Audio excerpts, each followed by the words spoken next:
Hello, babes. Hello. How is everybody doing today? We have a lively 18 people waiting for the stream to start. That's so lovely. I love coming in and being like, people are waiting to hang out. Gayfesh, I haven't seen you in chat in a few minutes. Nice. Really quick, I'm gonna say hello to the YouTube chat. Not ignoring them. We have Theos, who was in here way early. We have Maria. Kiers says, I love to play your streams while I sew. That's pretty cool. Soy Boy and Paul Hack and Jake. Yes, welcome in. And of course, on the illustrious website chat, the chat where it really be going down. We had Decoy Duck way earlier. When was that? That was way earlier. Have y'all been talking and I'm not just paying attention? Jeez Louise. Oh my gosh. Mersh, Mickey, Baphomet, and Hellhound, and Nuvenal. Yes, and K Morgan, and Raven. Hello. The chat where it be bumping and bopping. It true. So, I had an interesting day today. I hope that you all have had an okay week. So, the saga of the IUD placement at ultimately, I ended up needing to get an ultrasound to make sure that it's in the right place. And it's the kind of ultrasound where they it's something that I actually learned about in the first place with regard to abortion limitations. What's up, Summer Nerd Star? Where it's in some places they were making you do a transvaginal ultrasound as part of the getting an abortion process. And it's fucked up because it's invasive. Well, it's also the best way to see where an IUD is. And apparently also take pictures of your ovaries and stuff, which is cool. But on account of the last time I had a pelvic exam, I kind of freaked out. I asked my doctor, I was like, hey, man, can I get just a one-time anxiety management medication? And he was like, sure, no problem at all.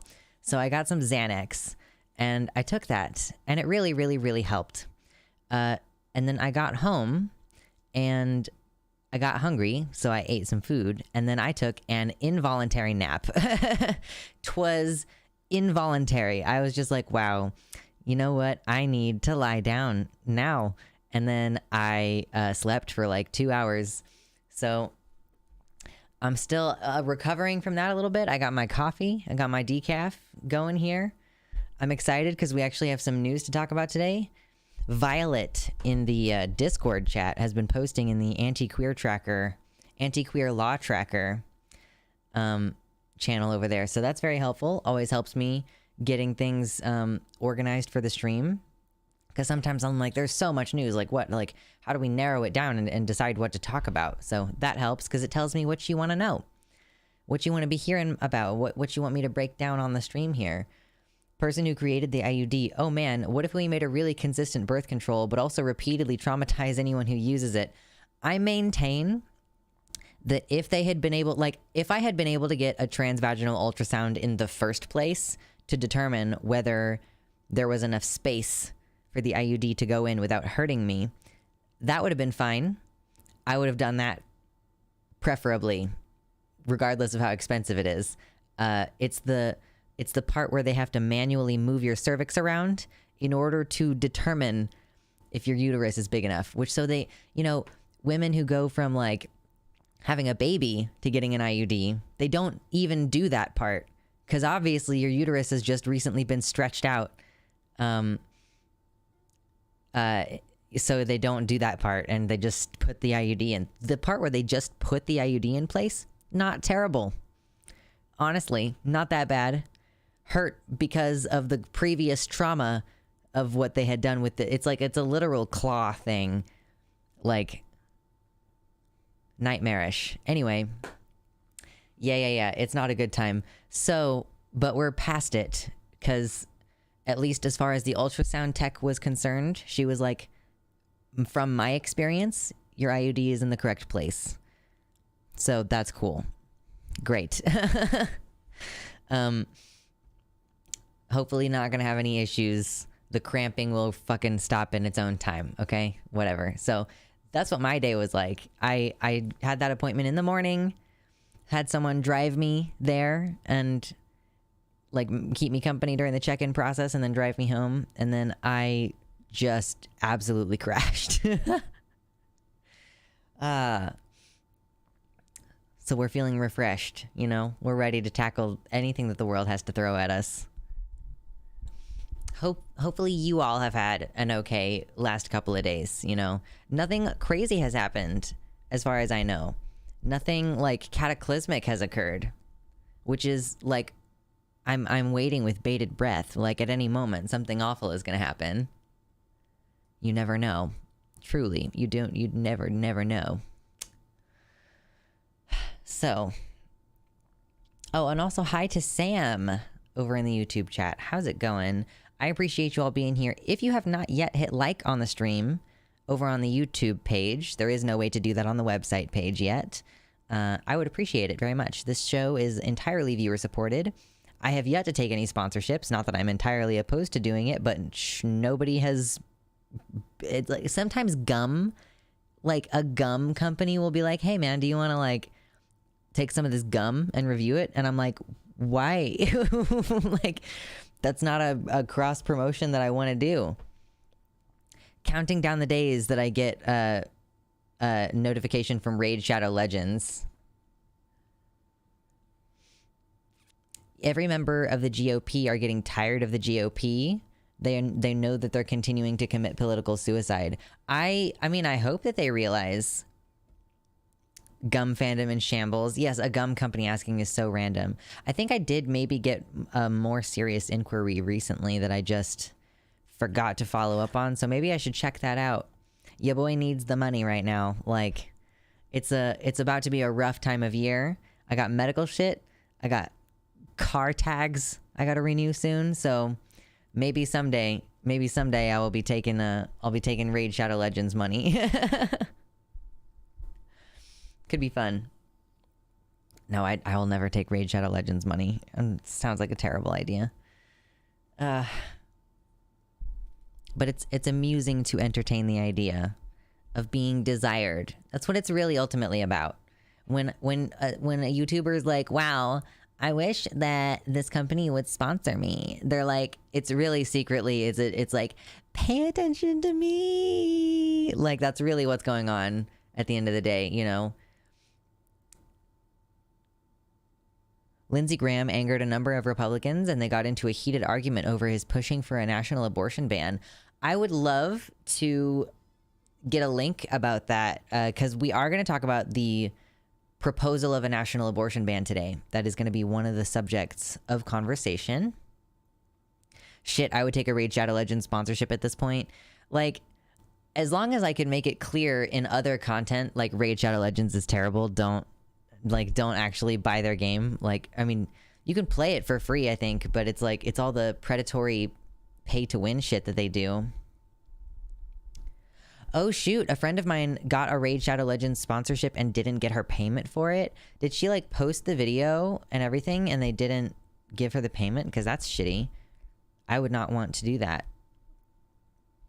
It's boring as hell anyway. Yeah, fair enough. I don't appreciate pay to win content, you know? That's not how I want to play a game. What is up, NBJ? Welcome in. Those of you who have just come in, consider hitting the like button really fast. Every time we get a few more likes, we get a few more viewers. And we want to spend this part of the stream accumulating some viewers so that we can then talk about the news, right? I don't want to blow my load talking about the news if there's only 20 people here, if we could have like 40 people here, you know? IDK, if the VOD still exists or where ID would find it, she just says she didn't get paid out. Nah. That's the other thing, is you do all this extra work for a goddamn sponsorship and then you gotta like actually get paid for it. Ridiculous. But yeah, it's definitely, I'm actually thinking about starting to, if anybody knows anything about how to do VO shit, like how to do VO shit and get paid for it, even if it's a tiny amount of money, I would be over the moon at being able to make a little bit of freelance VO money on the side. That would be incredible.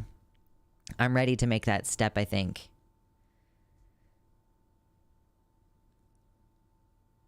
I played Raid Shadow Legends for a short time during a streamer's subathon, and I was like, yeah, this game is trash even by mobile standards. No.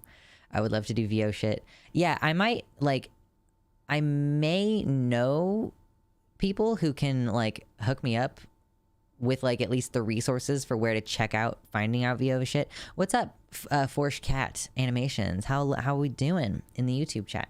Keeping it like chill in the YouTube chat today. But yeah, I mean, I do so many silly voices in stream that it just seems natural to do VO shit. So it's just a matter of knowing people. And like, maybe I should have a portfolio. Maybe I should do some weird voices and put together a little like audio portfolio. Is that something that people do when they want to do VO work? I don't know. That could be fun. That could be fun in and of itself. I don't have a proper studio, but this microphone sounds pretty good. So who know? Could be fun. The best mobile game is BTD6, but Ninja Kiwi doesn't offer sponsorships, sadly. Oh. Gacha games are sometimes built on otherwise good game, but then when the gacha element kicks in, I lose interest.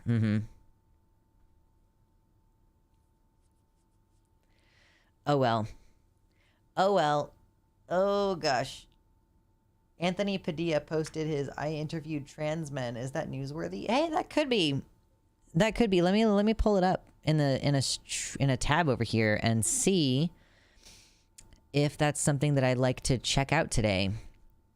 Because Anthony Padilla, his whole shtick is like, I spent a day talking to people with multiple personalities, and like, here's what they have to say. Is that really? Is that right? Am I thinking that correctly? That's who Anthony Padilla is?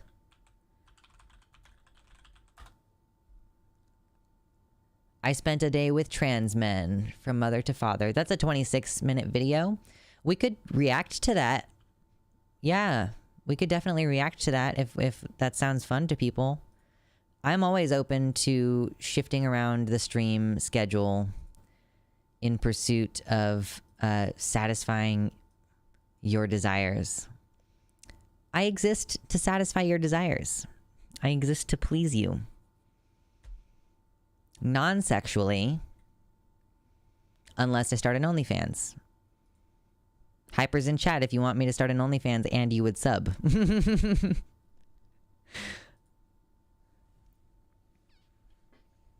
What kind of VO work do you want to do? I mean, I think it could be fun to do. Thanks, Gayfesh. I think it would be fun to do, I guess, like cartoony shit is what I imagine when I think of VO work. Because, like, if you're ever here for games, for nights when I'm doing the games, like, shit, what is it called? Your Royal Gayness. That's a game that I've done like I do a lot of weird little voices, you know, when I'm doing the lizard guy, like, boss, you know, like I can do all kinds of weird little fucking voices. So I imagine it like that, you know, but, that's for like, I guess, different projects. Like I've also done voices for people's YouTube videos before, not like doing a voice, but like, just doing quotes for people, reading quotes in their videos. So any of that, but that's something you do more like as a collaborative favor to small YouTubers, like who are a same size channel as you. That's not something that as far as I know, people usually pay each other for. The weekly Game Grumps review segment. I love Game Grumps. I don't really watch them very often. Shit sucks, but I'm considering just biting the bullet and picking up a shitty janitor job or something. Like, I might have to, cause spoiler, I am about to move into a different place, and I might need to have more income in order to sustain that. I'm hoping that I won't have to, but possibly. So I'm sitting there like, God damn it, am I going to have to go back to like delivering food? That sounds like it would suck. I tried to sign up for Instacart and it was like, there are way more than enough people doing this in your area. So fuck you, join the wait list if you want, I guess. And I was like, okay, fine.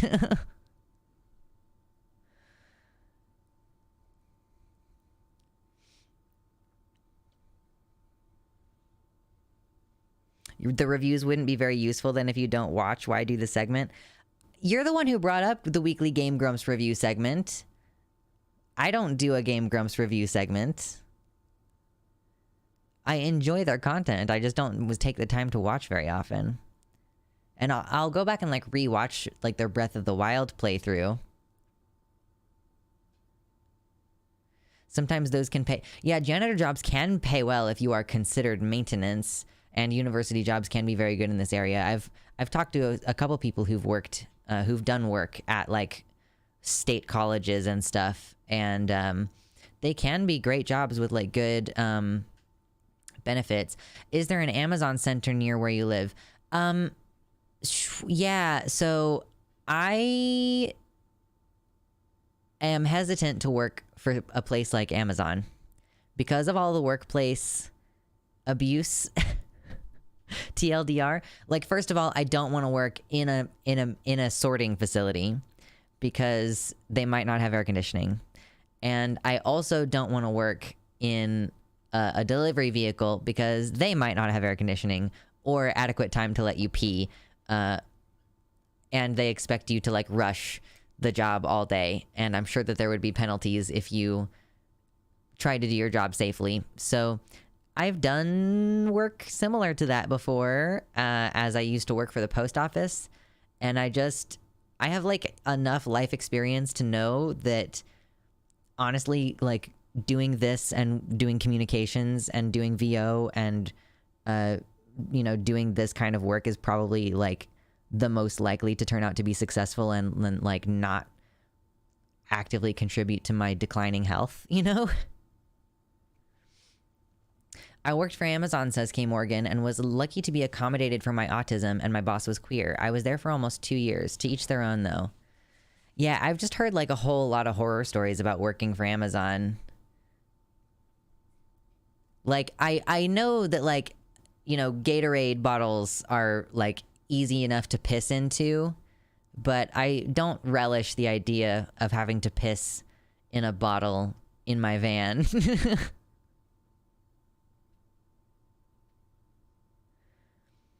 I have a fucking mountain of shit to say about Amazon as an ex-employee, and I will always do everything I can to dissuade anyone I know from working there. Yeah, like if I could do it literally like 2 days a week just to supplement, yeah, but otherwise it doesn't sound great. It depends on where the Amazon is located. The one where I live is nice.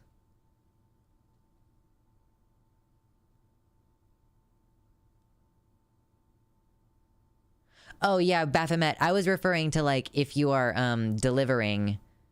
If I was referring to pissing in my delivery van as I'm driving around, if I were an Amazon employee, like having to go in the back of the van to piss in private. But I've also heard the horror stories about like not being able to piss while you're working on the floor, like finding and sorting packages. So yeah, no, it sounds bad. I've definitely considered it. I started to apply for Amazon at one point. Never worked for a company that was more demanding that you spend all of your time on task. But, I'm considering it. I'm thinking about it. Like, anytime I start to think, like, I should get a different job, more so I'm just like, I need to fucking buckle down and, like, stream more and post more videos and, like, get people in my, like, expand my circle. Like, share, comment, subscribe, like I need to just do more calls to action, because the idea of working for someone else and working in a factory or working for fucking Amazon or like literally just like the idea of like, I need to wear a binder for my job, like anything, like there are so many different things about it that I'm just like, wow, I'm fucking tired of living my life this way. And the thing that it makes me do is like want to like buckle down even harder on being successful as a self-employed person. It makes me want to expand my business. So I'm glad that that's how I feel, because that's a good way to, it's like it's motivating. John Get Bent says, I recently started listening to some cool radio plays. They call them podcasts these days, but I'm still saying radio plays. A lot of the voice actors are really good and bring a lot to the story. Yeah, you mean like fictional serialized podcasts? I'm familiar with that conceptually because these two guys that I follow, Rhett and Link, have done voices on this podcast. Like it's like a story, a fictional story. It's like, if I could get a bit on one of those and get paid a little bit, like, man, that would be fun and useful. And like, I can also sing pretty well. So like I could potentially like bleed this over into like doing music contributions and stuff. I don't know. Like I've considered doing cover music on my own channel, and I'm about to have like a lot of time to think about myself and work on things that I'm interested in. So I could potentially like branch out and start doing music stuff as well. I'm excited to like explore and think more about what this channel can grow to do, you know? Peeing in bottles sounds horrible. Yeah. Working in a factory as an industrial electrician may be an idea too, Lux. Yeah, that also sounds really bad. I mean, I know what you mean, and I have thought about it. I don't think that I want to work as like, I don't think I want to do electrical like on the ground. K Morgan with the $50 dono, holy shit, says keep being self-employed. Thank you. Holy shit. No, that, I mean, like seriously, this month, I for real very much appreciate the donos. It seriously makes a big difference. Thank you. I can't do math though. 142 is what I need to change this to. 142. Hell yeah. Thank you so much. I really appreciate that. I remember radio plays from fandom times. Oh yeah, Baphomet, I was about to read what you were saying. We'd get 10-minute breaks, and the boss would shoo anyone out who didn't leave the break room 2 minutes early to walk back to the line before break was over. So functionally, we got 6-minute breaks and 30-minute lunches. Oh my god. Boss made me show up to work after I got a note from the emergency room saying that I needed to stay home and rest on account of vomiting blood and being overworked. Boss told me then and there that if I didn't come into work that night, he would fire me. That was at a time when I was facing homelessness. What's up, Morningstar System? Made our own dinner feels good. Fuck yeah. I'm not sure what I'm doing for dinner later tonight. But yeah, no. Amazon does not sound like a fun place to work. Sounds like a pretty much a nightmare scenario. If you're here and you haven't yet hit like on the stream, I would very much appreciate it. We've been hanging out for about 20 minutes now. Before too long, we're going to move into talking about the news. And you can help directly bring more people in, because every time we get like 3 or 4 likes all at the same time, YouTube says, oh shit, we need to show this stream to more people. Also, while I have your attention on this subject, if you're a person who wants to get notifications for when I stream, because the schedule's a little bit weird right now, check your notifications for my channel, but also check your notifications for YouTube. Because if you say, yes, I want to see notifications from Luxander's channel, but you at some previous time told YouTube to shut the fuck up, you will not get notifications from my channel. So double check those things. Doing any kind of work for an hourly wage sounds like it blows, honestly. Like, I mean, I tried really hard at a lot of different kinds of jobs. I got a flavor for all kinds of different types of work, and it sounds bad. Thank you, Kim. I appreciate that compliment.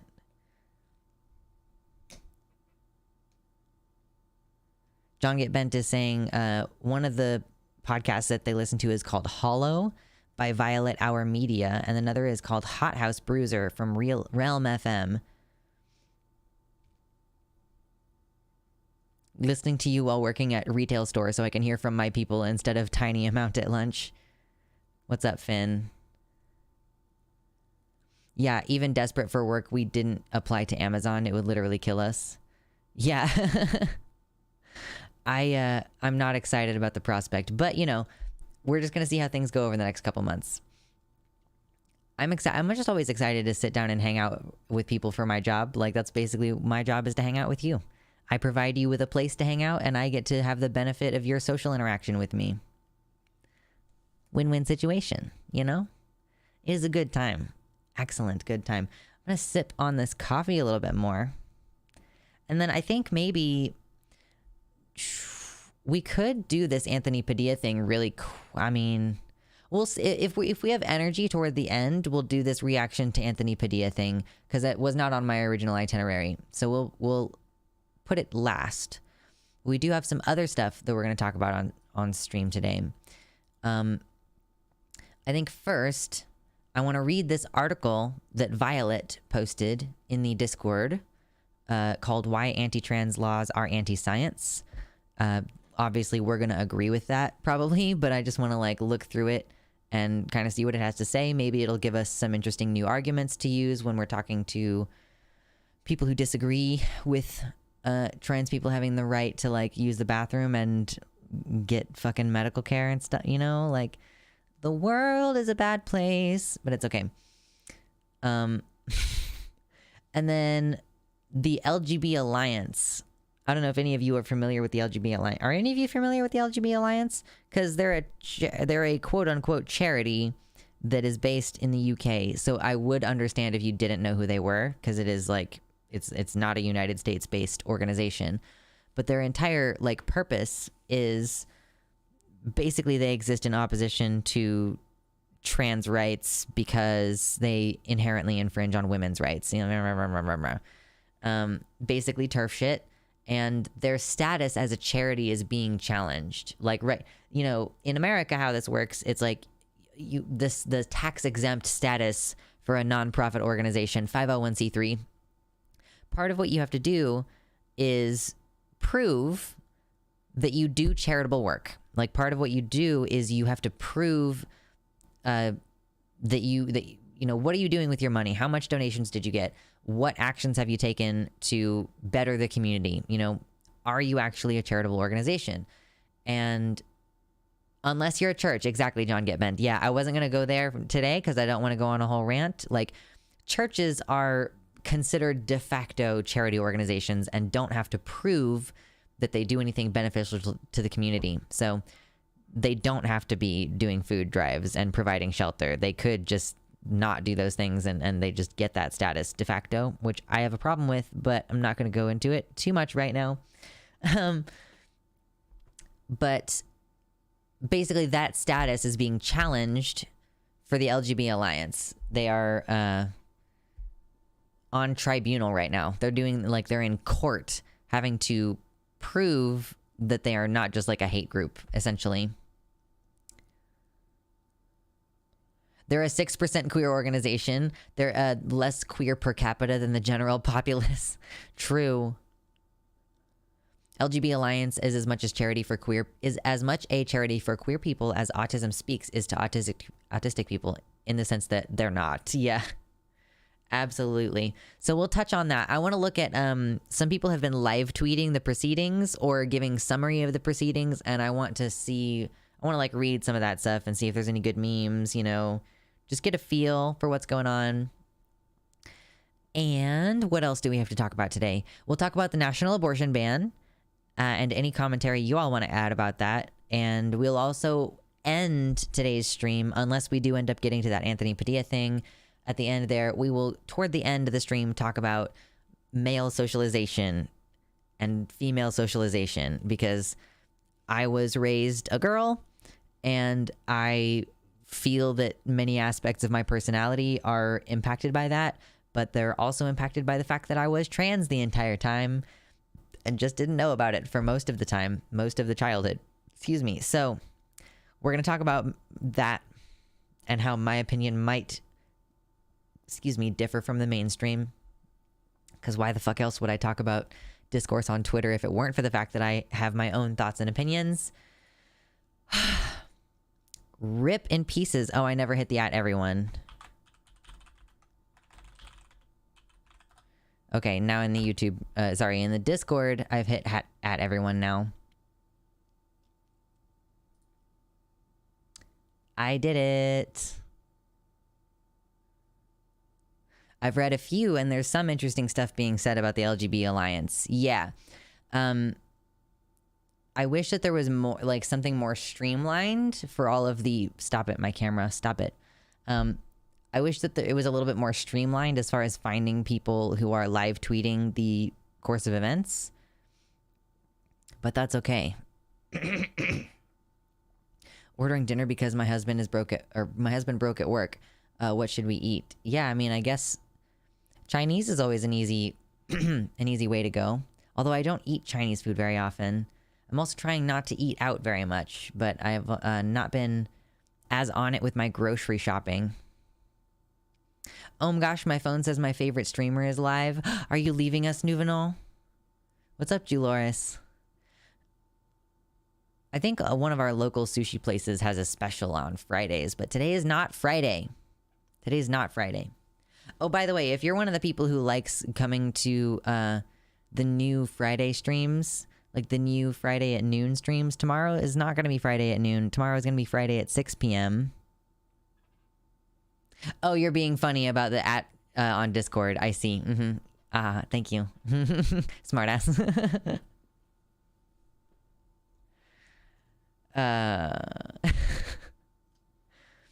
But also, it's like, it's being a smartass, but you're also being sweet, so I can't be totally upset. It's fucking hot now, okay? Here's the thing. The lights, they're hot. And so am I. So I'm gonna take this off.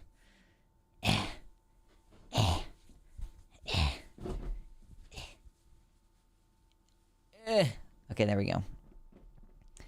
Of course it's hot. You're on camera. I know. I'm just spicing up this, spicing up my office here. Maybe it's because I put my hair down. That'll really do it to you. Oh well. So, I know Reddit's been blowing up from it more than Twitter, but it's Reddit. Reddit has really been freaking out about the LGBT Alliance stuff. There's just so many sub-communities on Reddit that I have a really difficult time figuring anything out on there.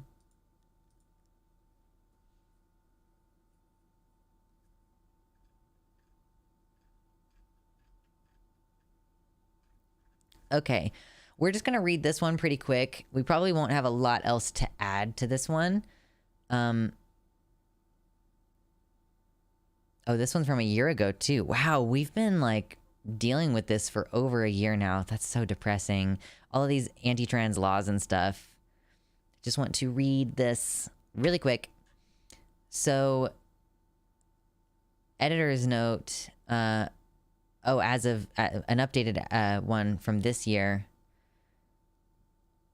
this editorial from June 2021 is being republished to highlight the ways that anti-trans legislation is harmful and unscientific. Okay, so this is a republication on account of all of these anti-trans laws coming up. So this is a relatively short one. You can see it's not too long. On April 6th, the Arkansas state legislature passed a law that would prohibit transgender youth from receiving gender-affirming medical care. It was not alone. Before 2021 had even reached the halfway point, at least 35 similar bills, all of them in Republican-controlled states, had been proposed or passed, setting a regrettable record. Advocates for these laws argue that such treatments, which usually involve hormones that delay the changes associated with puberty, are unproven and dangerous, and that the legislation is necessary to protect children. However, that is unscientific and cruel. I am appreciating that this is just going to take a hard stance on that, because you don't see that very often. And this is from the Scientific American, so I am appreciative that the Scientific American came down hard on the side of fuck you, transphobia.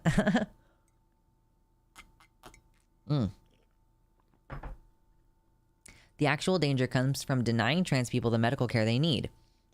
A 2020 study in the journal Pediatrics found that trans kids who wanted hormone treatments and did not receive them faced greater lifetime odds of suicidal thoughts than those who received the puberty blockers, quote unquote. The blockers, known as gonadotropin-releasing hormone analogs, are medically safe and their effects are reversible. Medications such as these have been in use for decades, most often in children who begin puberty too early. For trans kids, they buy some time for young people to explore their gender identity before their bodies develop permanent secondary sex characteristics such as breasts or Adam's apples. When they're ready, adolescents can decide whether to stop taking the blockers and continue to develop into the gender they were assigned at birth, or to take gender-affirming hormones, such as testosterone or estrogen, to develop the features that matches their gender identity. The annoying thing about this is, like, in the meantime, since this article was originally written, they've come up with a new bullshit way to counteract this, like, and it's like the most like hypocritical bullshit ever. They're like, we're rushing these kids, like we're like the therapy isn't good enough, we're not making sure that everything's fine. But then, like, you know, we say like, yeah, the hormone blockers just give you a little bit of extra time, and then they cite like, well, most of the ones who start puberty blockers also go on to cross-sex hormones, and they use that to claim that like taking puberty blockers in the first place is what is the stepping stone to taking hormones. But it's really just like the vetting process is working exactly perfectly as intended. The only kids who get put on puberty blockers are the ones who were always going to need cross-sex hormones anyway. That means the system is working as intended, and these people are making shit up here. I'm just going to move some shit around on my screen. Just moving shit around. Okay.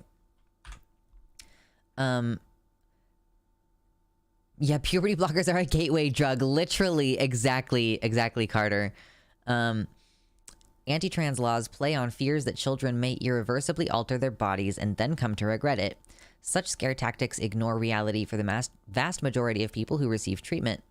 Under the current guidelines from Endocrine Society, none of these medical interventions can happen before the onset of puberty.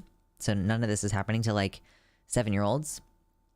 Gender-affirming hormones are usually given in the teen years, and only when patients have shown persistent, well-documented distress at the mismatch between their gender and their physical characteristics, according to the standards of care set by WPATH, the World Professional Association for Transgender Health. And when it comes to the more significant step of genital surgery, the organization stipulates that it should be an option only for adults who have lived continuously for at least a year in the gender role congruent with their gender identity. If it's done to a minor, it's usually because the minor is like dangerously suicidal because of it. NBJ with the gifted tier 1 sub, thank you. We have a dragon. Is that the Wiggles? It's Wiggles. Yes. I love Wiggles. It was just like a spontaneous one. Thank you so much. Let me update the thingamabobber. 147. Incroyable. Okay. Moving on, these laws would deny people the safe treatments when getting them is already too difficult. Many trans people, especially people of color, those from lower income backgrounds, and those who are homeless, do not have the financial resources or support they need to receive care. Quote, if lawmakers are interested in improving the health of young people, including transgender youth, as they often claim in these debates, a better use of their time might be to focus on improving access to high-quality medical health care for all, rather than restricting it for some. That's from Christina Olson, Princeton University psychologist, studying the experiences of transgender youth. The State House war on trans people is not limited to bills restricting healthcare access. At least 66 proposed laws would prohibit trans students from participating on sports teams consistent with their gender, and 15 would block trans people from using restrooms or locker rooms that match their gender, according to Human Rights Campaign. And this is just increased. Like, I'm sure that this has increased since then. More and more laws being proposed. And not even just laws being proposed, but specifically, sometimes like individual school districts will just change their policy within the school district and then deal with the legal ramifications, you know? So these callous regulations are just the latest in a long barrage of Republican attacks on gay and trans people.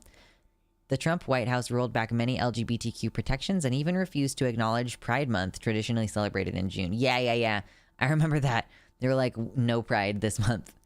I'm not going to give Biden too much credit, but so like, this is just saying, in contrast, President Biden issued a presidential proclamation recognizing Pride Month, signed an executive order on his first day of office, combating discrimination on the federal level on the basis of gender and sexual orientation. These and other acts by the Biden-Harris administration have increased desperately needed protections for the queer community, but they are just a start. Congress must pass the Equality Act, which is a law that would establish non-discrimination protections for queer people in employment, housing, credit, education, and other areas. Yeah, we really do need that. It needs to not be dependent on the whims of executive decisions, or like the House of Cards judicial system that we had built up before. It really needs to be enshrined in law. The bill was passed by the House of Representatives in February, but had not cleared the Senate at the time of the writing. I think it's probably stalled, the Equality Act. I haven't heard a lot about it in a while. That makes me want to check on it. Like, what is the current status of the Equality Act?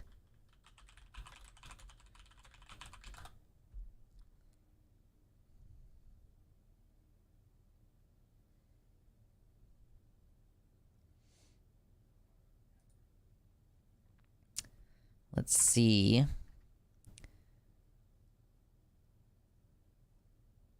Passed the House. So it was introduced in the House on February 18th, 2021. And then it passed the House on February 25th, 2021. But I'm not showing any further updates from Congress.gov on the Equality Act. So who the fuck knows what's going on with that? Great.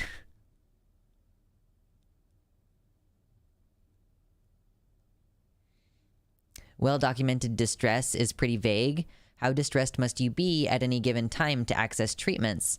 What about people with harmful coping mechanisms not displaying enough stress? Yeah, I mean, that's the idea. Well, I mean, the idea is like if you're going through a process of figuring out whether you have clinically significant distress, you would probably discuss and tease out what kind of behaviors you're engaging in, like what kind of coping mechanisms are you engaging in, and hopefully it would come to bear out that it's like, well, yeah, you're drinking a lot of alcohol in order to cope with the fact that you want to be dissociated from your body. So in order to address the alcoholism, we have to address the need to transition. You know, that's kind of like the idea behind that very basic gatekeeping process. It's like well-intentioned, you know, well-intentioned.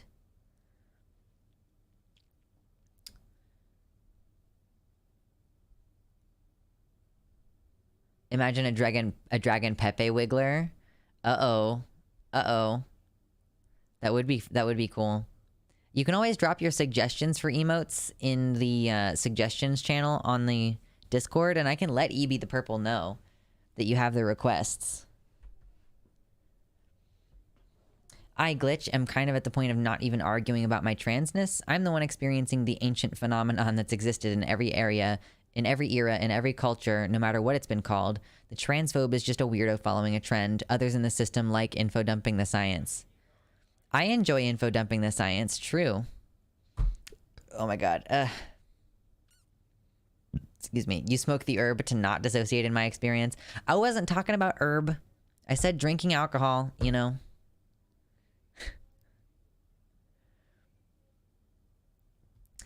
Kids with late puberty don't automatically become trans. There's no pipeline. It's just projection. They try to favor kids being cishet. They assume the left favors any particular identity. Yeah, because they do want to funnel people into being cishet. They assume that we want to alternately funnel people toward being gay, and it's like, no, we don't want to funnel people into being gay. Can you hear this, man? Or is my microphone doing a good job of blocking out the noise from the other room?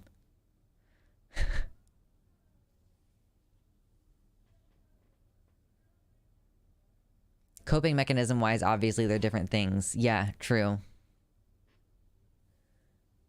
You can slightly hear it? Okay. I don't think he realizes that, like, the way that sound carries in our apartment is, like... I'm, like, downwind sound-wise, you know? Like, he can't hear shit from in here. But it's cool. The quiet will come soon. Soon it will be quiet. No worries. Oh, gosh. They don't realize it, but they push queer people to the left. You can't remain conservative for long if they completely work against you and despite your very existence. I mean, yeah, it seems like, I mean, honestly, I've seen some Republicans have the opinion of like, yeah, fuck you. If you're gay, we don't want you as a Republican, you know? I get the impression that they do actually believe that way, which is unfortunate. It's really sad to be like, we don't, like, we, you know, our economic goals are less important than our fuck you social roles. Like, it just seems like a very unpleasant way to live your life, in my opinion. I don't know, though. I don't know. That's just me. I just want to be happy, you know? It's pretty straightforward, my desires. I'm pretty happy right now, by the way. I'm in a pretty good mood. They say we have an agenda when they're the only ones who have one. I mean, yeah, what I've discovered in this past year or so is that Republicans are fundamentally abusive in their tactics. They will gaslight you. They will suppose your... they will make assumptions about your agenda. They will project on you. So every bad thing that they do, they will accuse you of doing to deflect blame, basically. And yeah, it's not cute. Like, really, at the end of the day, it's not cute. But what are you going to do? Like, try to call them out on their hypocrisy is one of the things that you can try to do. Or, like, do we lean in? Should we lean in and be like, we do have an agenda? It's that we do want to. What if we just were like, we do want to turn your kids gay? I mean, that would be bad rhetorically, obviously, but man, my hair is weird. I'm just trying to get this tuft to grow out. Will you just grow out long enough that I can put you, like, down? I'm complaining about my hair. There's no reason for me to complain about my hair, because unlike what the Republicans do with all their projection, I am cute. Whatever. Anyone link me Luxander's source for the national abortion ban thing just got here? Flane, we have not started talking about that yet. I don't well, I'm just gonna start by looking at what some people have said on Twitter, I guess. Or at least from there try to find what the actual text of it is. Like, what is Lindsey Graham saying? Yeah, we want to turn your kids gay by letting them be themselves. Exactly, Theo.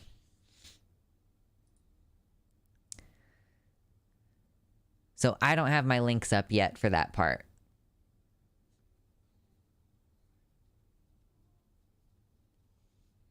Indeed, we're going to be looking at the politics. Loony Lindsay. That's kind of funny. That's funny.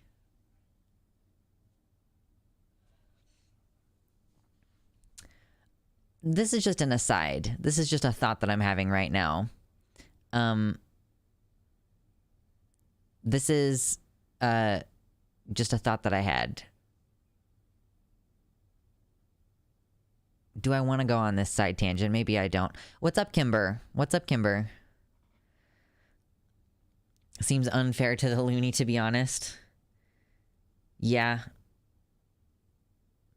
Stunlock time? Yeah, maybe I'll skip it. Maybe I'll skip it today. I'm getting a cheeseburger. Oh my god.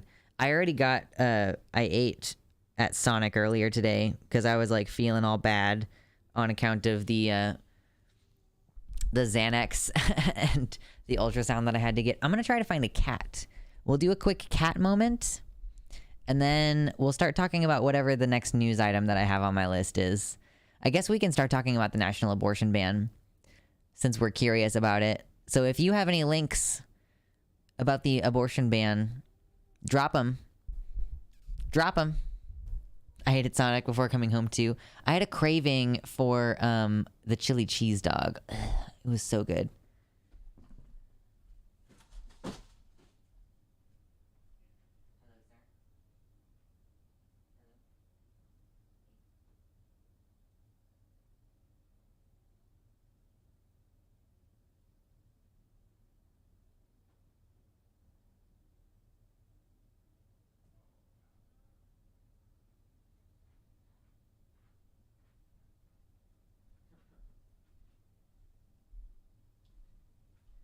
He's just immediately He's immediately like, I hate this. Please put me down. He's like, please don't.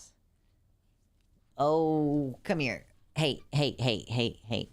I don't know what you're doing with this shoulder thing right now, sir. That was very graceless of you, okay?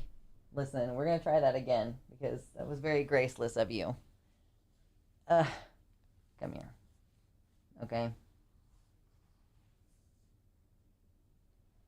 You can't just, like, jump down like a crazy person. He's scrambly, I know. Ugh. He tried to give you a fur hat, yeah. Tried to claw the fuck out of my shoulder is what he tried to do. Listen, you have to accept that I'm gonna manhandle you sometimes, okay? Are you my buddy? He's like, why have you done this? I can't believe you've done this. Are you good?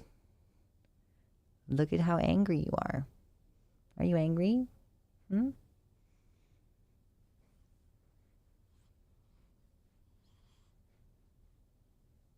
I aspire to have presentation like you, such awesome hair. Thank you. Oh, God, stop.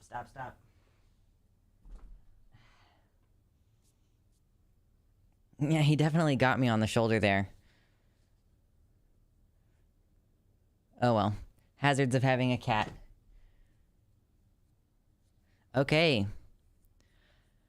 His whiskers so cute. No talk him, he angry. I know. He was not happy. He was not a happy boy. Did not enjoy that. Well, too fucking bad. I used to have a tuxedo cat named Cookie. Oh my gosh, that's adorable. Scratches are worthy sacrifice for cat cuddles. I have like, oh, where is it? Right here. I have a scar from Lucifer because I was holding him up here like a baby all the time in the last like 6 months that he was alive. So I'm like, oh, my baby, he marked me, you know, like, aw. And it's also like kind of on my boobs, so it's like, I don't know. Yeah, Lucy. I got in touch with my friend who's gonna help me get those stickers together. So I'm gonna get some stickers together of that Lucy emote and have those available for purchase if anybody wants them to help me. Frankly, to help me, like, pay for a deposit at a new apartment. I got a rat nip this morning when I was giving one of them a dog treat. She missed the treat and bit me. No. DoorDash is kind of highway robbery. Did they overcharge you a bunch on the DoorDash when you ordered the Chinese food?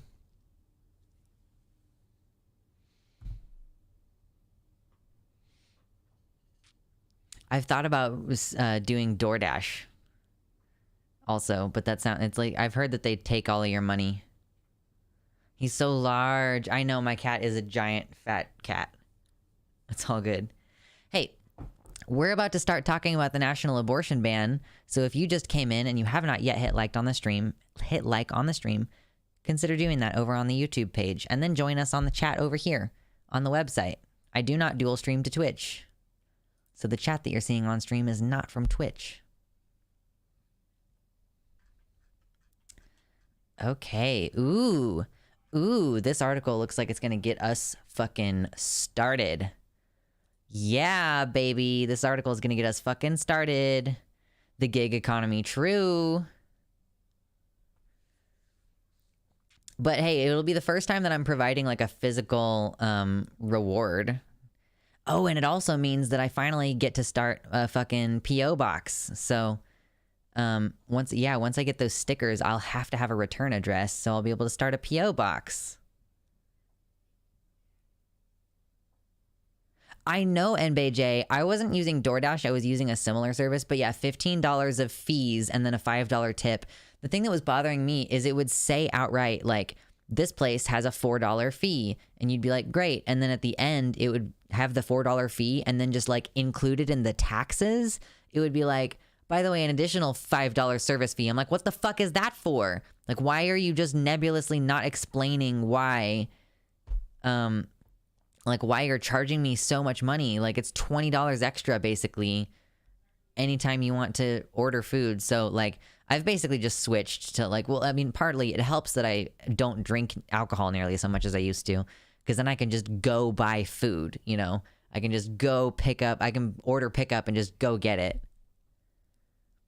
I did DoorDash for 8 months. It can be worth it, but only if you're super diligent about how many miles you drive for the money you make and get your work miles recorded for tax refunds. Oh my God, that doesn't sound fun. Some of my coworkers do Uber Eats. Yeah, again, every time I think, oh, maybe I should supplement my income by doing one of those things, I'm like, actually, maybe I should just start taking nude photographs instead. Except that, like, being a sex worker is extremely difficult work. Like,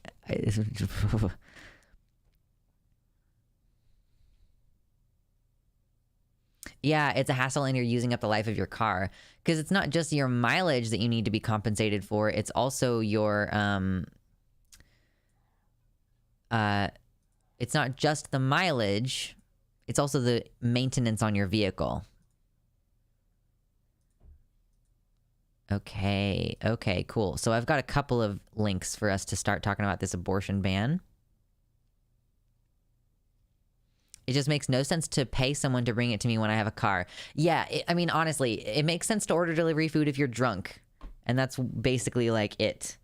If, you know, I have my car, I don't mind driving around, I might as well just go get the fucking food myself. In Brazil, they all ride motorcycles for delivery. That sounds fun. My dinner was $25 with an extra $10 of fees using Uber Eats because I'm at work and can't drive. Oh, yeah. If you're at work, that's another thing, too. Yeah. Oh, my God. Excuse me. So let's look at this abortion ban bullshit. Oh, my God. Excuse me. I've heard some drivers just don't drive orders who don't tip high enough because it doesn't pay enough to do the tip. I mean, that's the one good thing about... Okay. The one good thing about not working for a company, like if you're doing food delivery, but you're working for yourself, that's the one thing that I would be like, oh, this is good. Like, I have the power to say fuck you if you don't tip.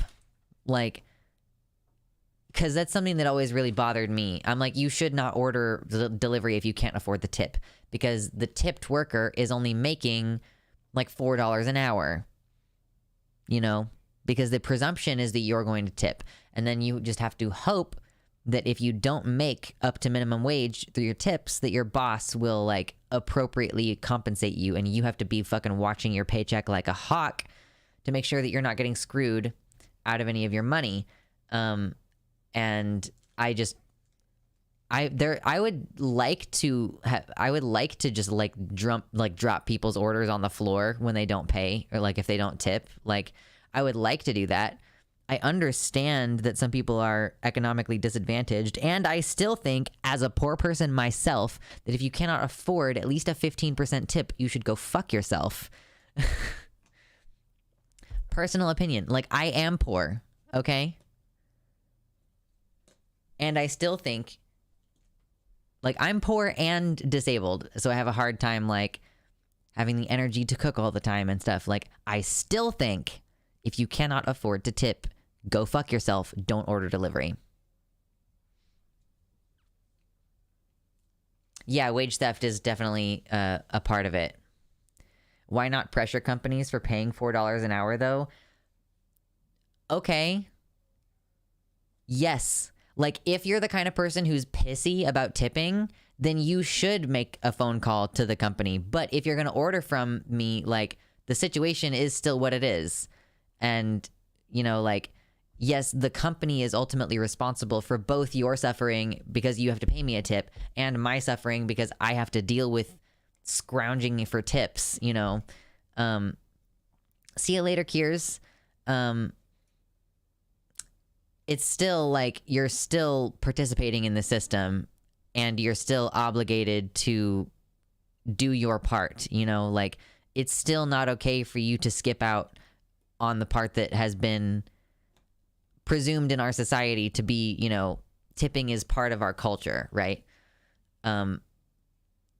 If you want to bitch to the company about the fact that you're upset that you have to do the tipping part, then please do that. but don't make me as a worker suffer because you're annoyed at my company policy, you know? Like, that's how I've always felt about it.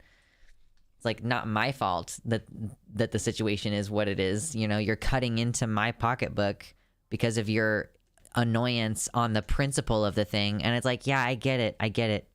On the other hand, also, like, I rely on that money.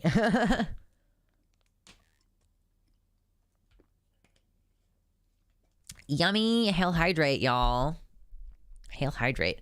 Okay. Hit like on the stream because we're about to start talking about Lindsey Graham. I should be more cheap than I am with Otro. I should be more cheap than I am. Maybe after stream tonight, maybe I'll go to the actual grocery store and buy myself something that I need to cook because I haven't been doing that lately. Okay. So Lindsey Graham has proposed an abortion restriction on the federal level. I knew that this was going to happen. I called it. I was like, wow, I'm so happy that Kansas, the state that I live in, passed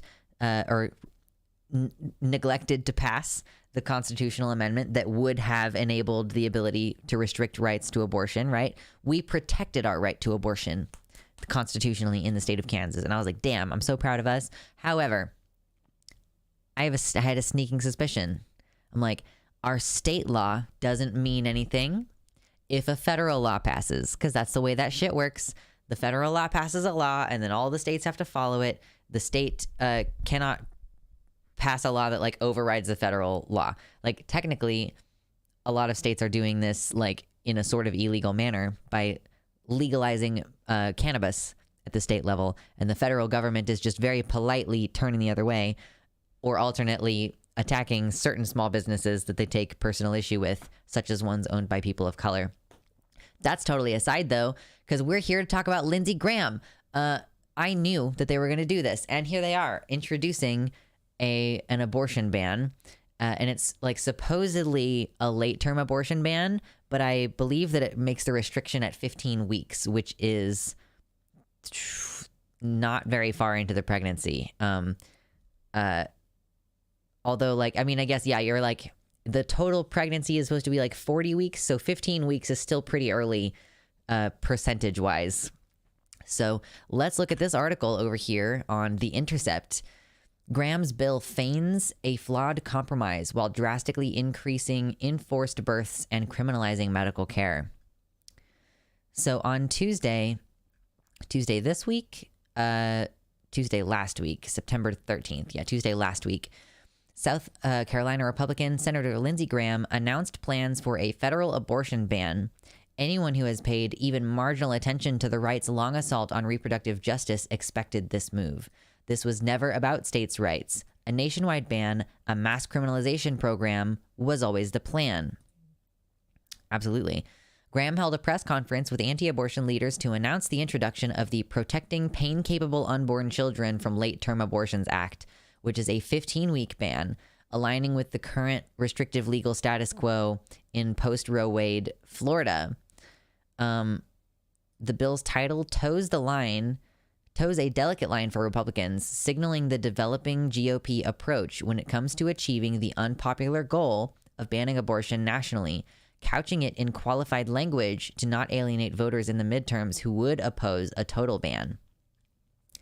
So Graham's proposal bans all abortions after 15 weeks, with very few exceptions, beyond the risk to the mother's life and cases of rape or incest, applicable only after fulfilling typically burdensome reporting requirements. Okay, we're going to look at that a little bit further in on some tweets discussing the implications of such. So contrary to several spurious claims in the bill's text, 15 weeks is an arbitrary time frame, denoting nothing in particular about fetal growth or experience. So that it's basically not, it's claiming to be about the fetus being pain capable. But I don't actually think that there's science bearing out the idea that the brain of a fetus is developed enough at 15 weeks to be able to perceive pain. And in any case, I don't think that matters very much. My personal opinion is that doesn't matter any much. Yeah, I think he's just hoping that this bill will galvanize the GOP for when their votes are starting to happen, you know? Yeah, and true. Whatever pain a fetus may feel during their abortion is much less than the lifetime of being unwanted and potentially abused and living in poverty, but they don't care about those things. So, this is not an effort to regulate the already rare late-term abortion. If late term, which is not a medical term, but a political contrivance, conjures images of almost babies, it is misleading to the extreme when applied to a 15-week ban. Fetal viability, which is another slippery concept, is not considered to occur until around 24 weeks. So approximately 40 weeks is typical for a pregnancy. So 24 weeks is just past the halfway point. A baby who is born at 24 weeks is extremely premature and is going to have to like be in an incubator for a few months, right? So that's like the extreme earliest fetal viability, this extreme earliest time that a fetus could live outside of the womb, and that is only if it's in a fucking incubator. Graham has previously introduced bills using the same late-term vocab, but those consistently sought to ban abortion nationally from 20 weeks, so which is like, I guess, slightly more reasonable, but still, that's the literal halfway point.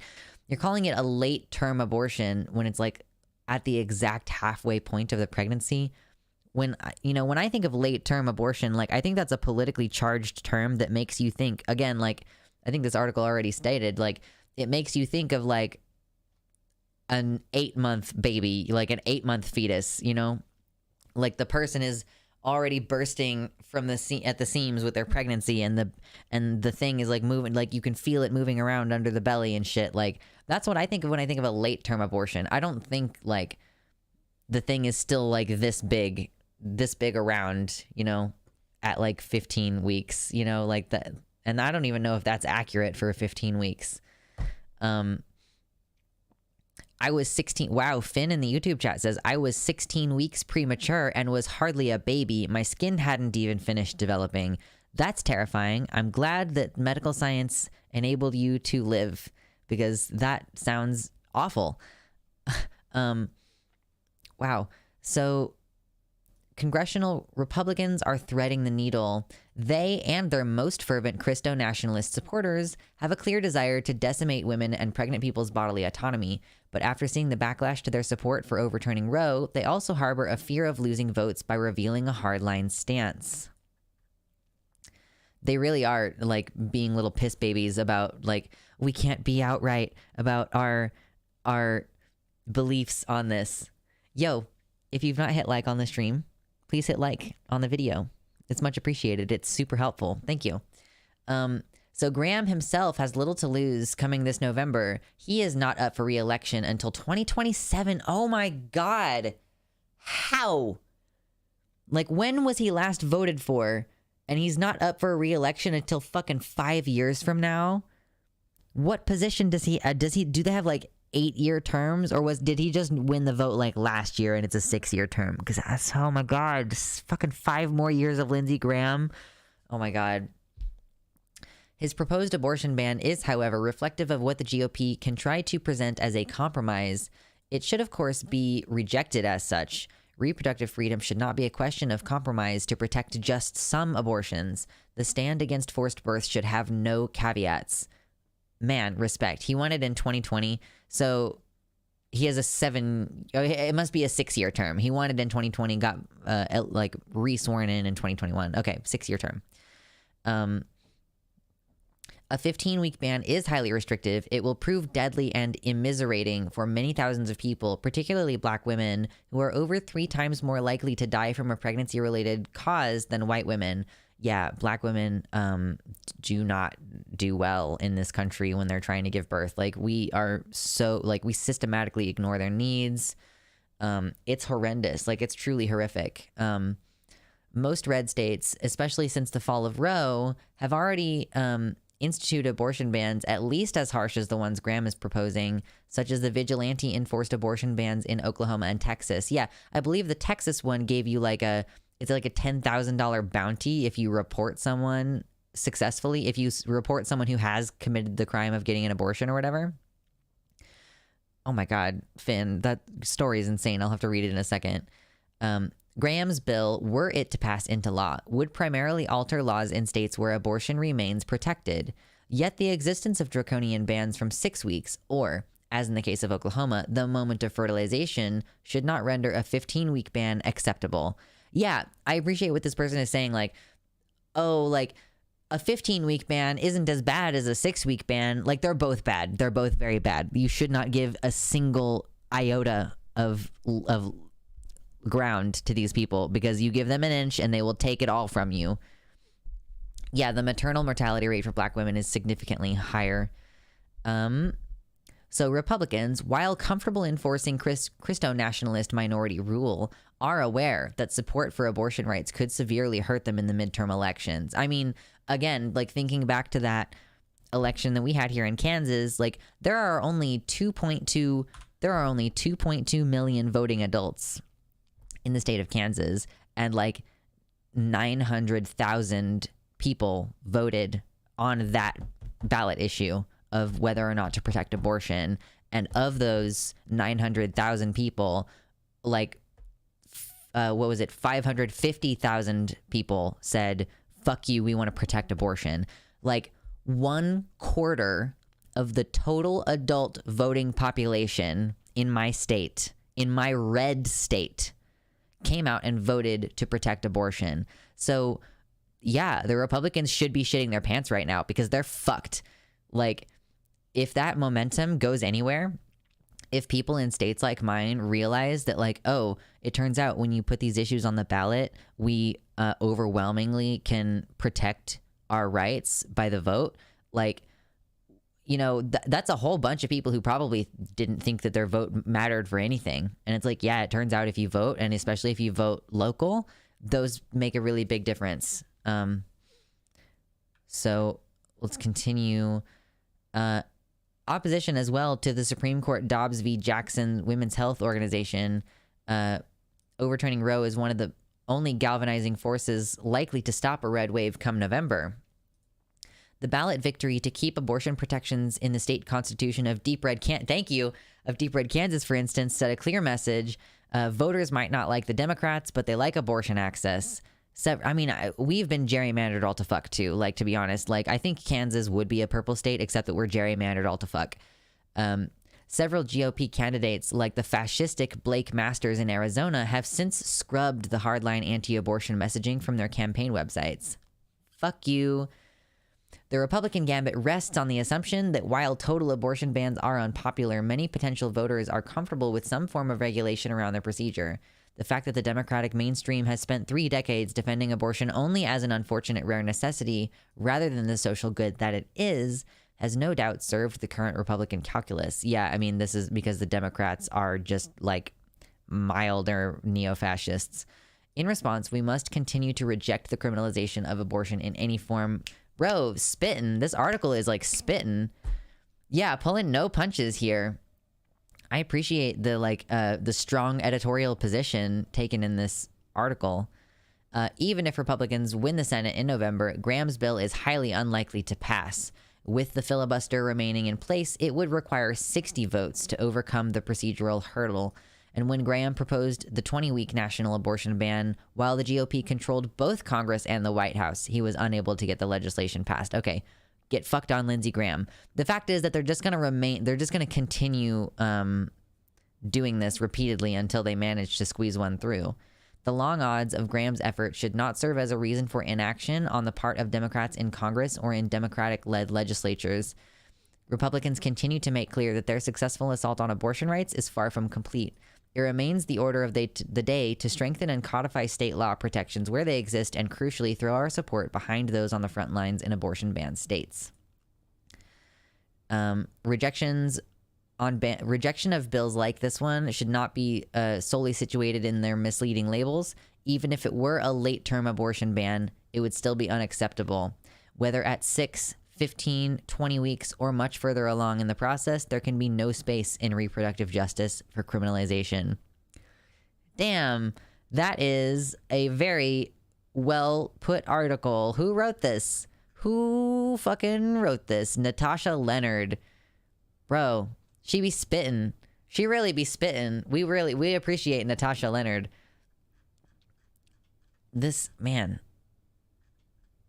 I was about to say, like, if there's a way to put positive comments on this article, I was going to send you to do that, but I don't think there actually is. Damn, that's a good article, though.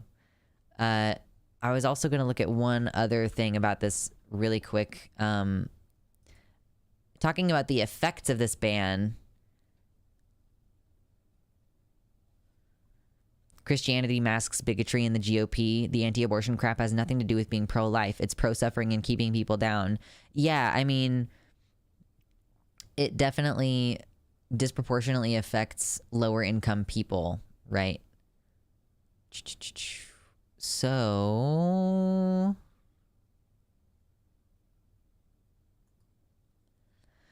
supposedly there is a exception within this law. And we mentioned it briefly while we were reading that other article, and I just wanted to take a moment to look further into it right now. Among the many bad things in the proposed nationwide abortion ban, the rape exception for minors only applies if the doctor gets documentation from law enforcement reporting a rape. Excuse me. Republicans want to make it the law that 10-year-olds are presumed to have consented to sex. So, excuse me, this is someone's mobile screenshot from the actual law. So if the pregnancy is the result of rape against an adult woman and at least 48 hours prior to the abortion, she has obtained counseling for the rape, or she has obtained medical treatment for the rape or an injury related to the rape, or the pregnancy is a result of rape against a minor or incest against a minor, and the rape or incest has been reported at any time prior to the abortion to either a government agency legally authorized to act on reports of child abuse or a law enforcement agency. This continues, documentation pertaining to minors. A physician who performs or attempts to perform an abortion under an exception provided by subparagraph B3 shall, prior to the abortion, place in the patient medical file documentation from a government agency legally authorized to act on reports of child abuse that the rape or incest was reported prior to the abortion, or, as an alternative, documentation from a law enforcement agency that the rape or incest was reported prior to the abortion.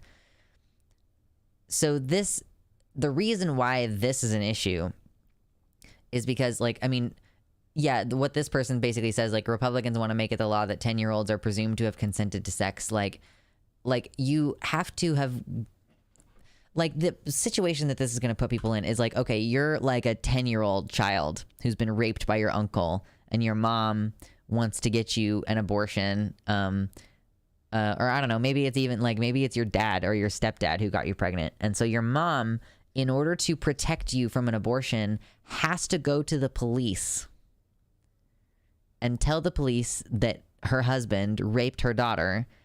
And then, like, the dad's gonna get arrested and maybe not actually kept, and then they're gonna set him free, and then he's gonna fucking kill the mom and the little kid, because now he knows that the little kid is pregnant, and maybe in order to protect himself, you know, he's gonna just kill the kid. You know, like, the fucked up situations that you might think, like, wow, the world couldn't possibly be that terrible of a place. I regret to inform you that these are, like, I'm presenting you a hypothetical based on a collection of real world experiences that I've absorbed over my life. You know, like, I'm not presenting you a hypothetical from all the fiction novels that I've raped. I read the word rape. That I've read, all the fictional novels that I've raped, apparently. No. Most rapes and incest will be done by parents and relatives who sure as hell will not report it. The child is helpless here. Yeah, like, if you cannot obtain a legal abortion for the minor, like, more people are going to die. Like, this is also the case for adults, where it's like, if a guy impregnates his girlfriend and he doesn't want her to have the baby, but abortion is illegal there, they're going to just kill the girlfriend. Like, you know, it's the world is a terrible place. So that's just one of the many issues with this. The idea that, like, I mean, if a 10-year-old presents with, like, pregnancy, like, you are, like, the assumption is, like, you were definitely, like, raped because you cannot consent. The assumption must be that they were assaulted, Yeah, and not to mention that the red tape of all of this shit could delay things before there's harm or death, you know? Like, yeah, you don't want to leave a 10-year-old pregnant for a very long time because of the dramatic effect that it will have on their body. But you're like creating all these, like, you know, how long is it going to take to go through the legal process? And it's also very commonly understood to me at this point, because I listen to women, that reporting a rape doesn't usually go very well. You know? They're going to be like, well, did you really? You know, like, you can't. So your ability to get an abortion is going to be gatekept by cops who, the kind of cops who will sexually coerce people in order to be like, oh, if you don't want to get a ticket, honey, maybe you can, you know, like, are you fucking serious? Like, this is the institution that we're giving the power to determine whether someone was assaulted. How many people are going to be denied access to abortion after being fucking raped because the police decide, like, well, if you were drinking and wearing a short skirt, then you were asking for it and it clearly wasn't rape, you wanted it, you dumb bitch. Like, it's pretty fucked up, and it's gonna happen. These restrictive abortion laws will cause more rape and death. Yes, exactly, with Otro. And yes, and additionally, you have cases like a teenage girl kills her rapist and the courts make her pay the rapist's family $150,000 for killing him. I saw that one. I've seen situations where girls kill their sex trafficker, like a person who has kept them enslaved for sex, and they kill him and then they go to prison for killing him. Like, are you fucking serious? This country is a horrendous place to live.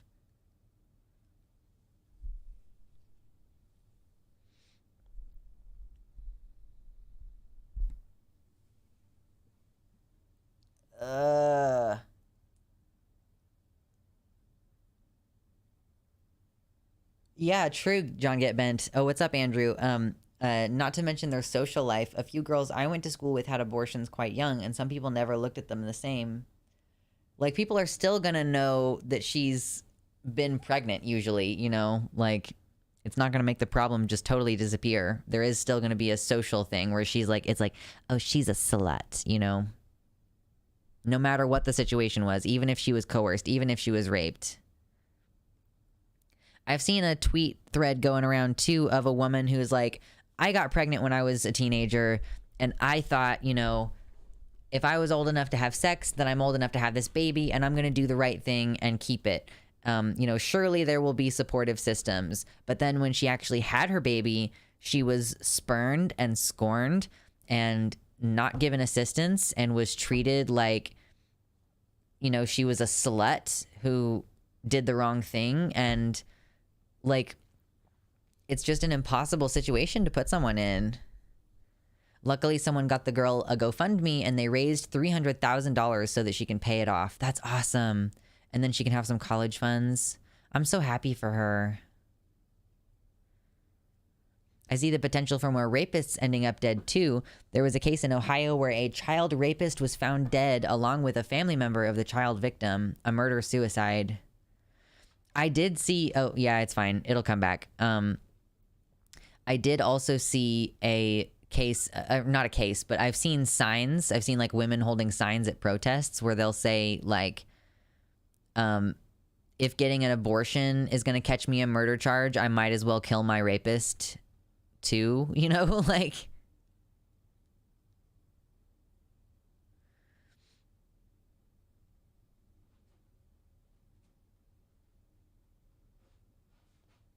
Yeah, the abortion laws are mostly just used to hurt people. So let's hope that they remain like unable to pass those kind of laws, because it is rather unfortunate that they just keep fucking trying to pass them. It's quite irritating. Ugh. I haven't seen any progress made on the same-sex marriage law either. So it seems like some stuff has passed the House, but is the Senate like out of session or something? Is that what's going on? Or it's summertime, so maybe they're all out of session right now. Is that why the news about the all the anti-trans laws has been so slow? Because it's summertime and all the politicians go on summer vacation? Oh my god, it's summer.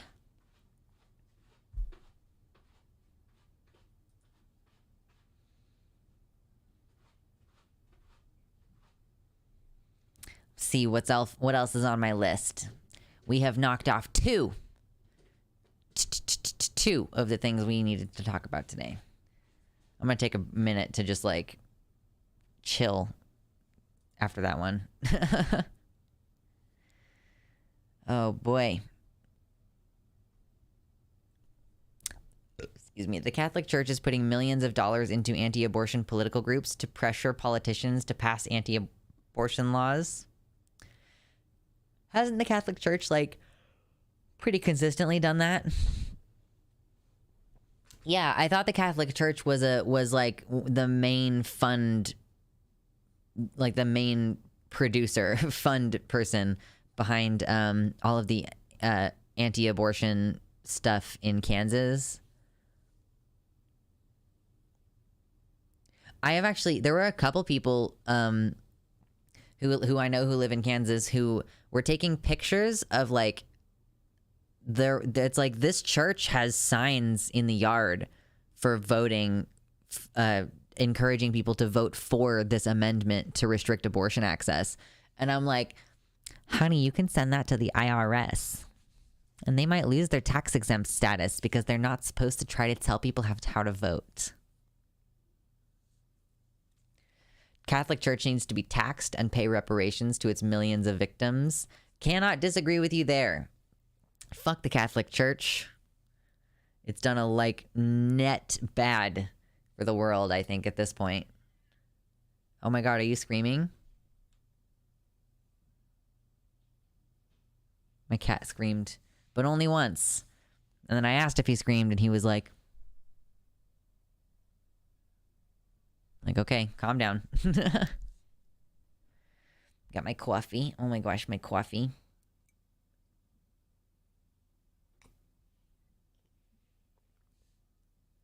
Earlier, John Get Bent said, "Get raped and your life becomes an episode of 24." Like, holy shit. I used to really like the show 24. I mean, I would watch it with my mom. Back when I still talk to her. Not anymore, bitch. Anyway.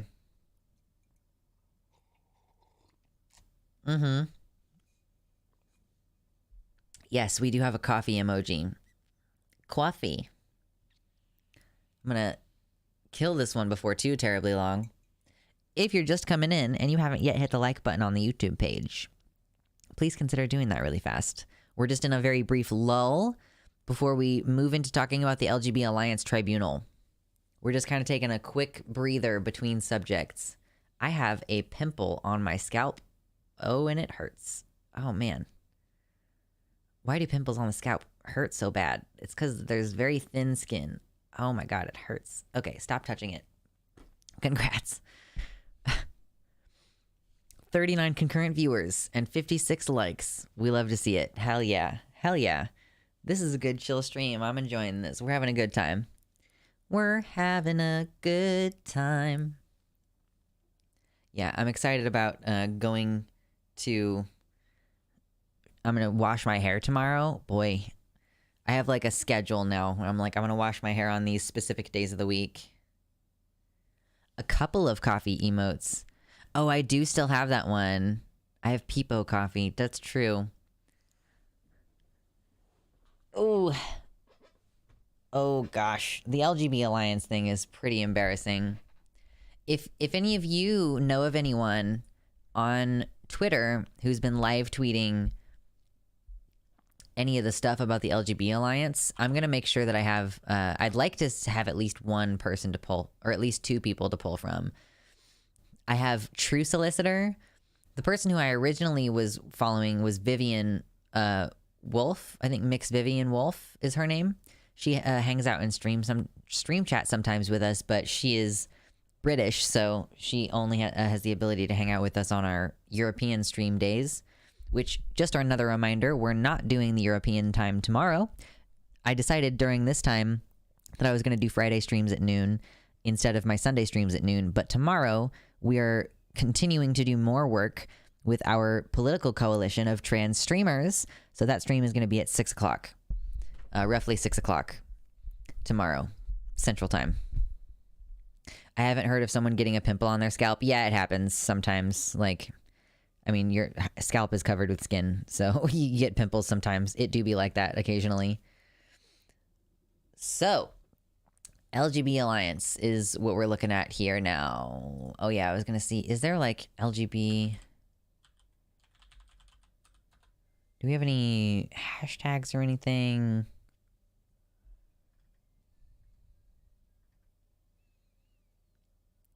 Let's see. I want to find just some people who have been live tweeting some of the info. I think you might have to be approved in order to do it, though. Oh, yeah, I'll read this Guardian article. That sounds great. Oh, that sounds fucking amazing. All right. I'm excited about this. Okay, so if you're not already familiar with the LGB Alliance, so first of all, it's called the LGB Alliance, which I guess I feel should tell you like most of what you need to know about their political goals. They're the kind of group that does the hashtag, like, hashtag drop the T. They're like, oh my god, lesbians, gays, and bisexuals have completely different political goals than trans people. Trans people just come in to the LGBT community and make everything about them, and it's like really, really, really painful.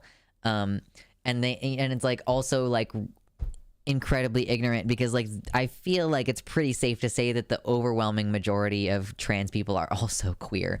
So it's like you're trying to distinguish between two groups, and it's like, but most trans people are also gay or bi. Oh, come on, girl.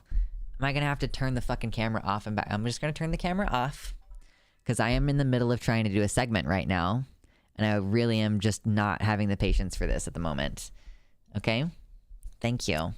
There's absolutely no reason for you to not work. Thanks. Thank you so much. Thanks.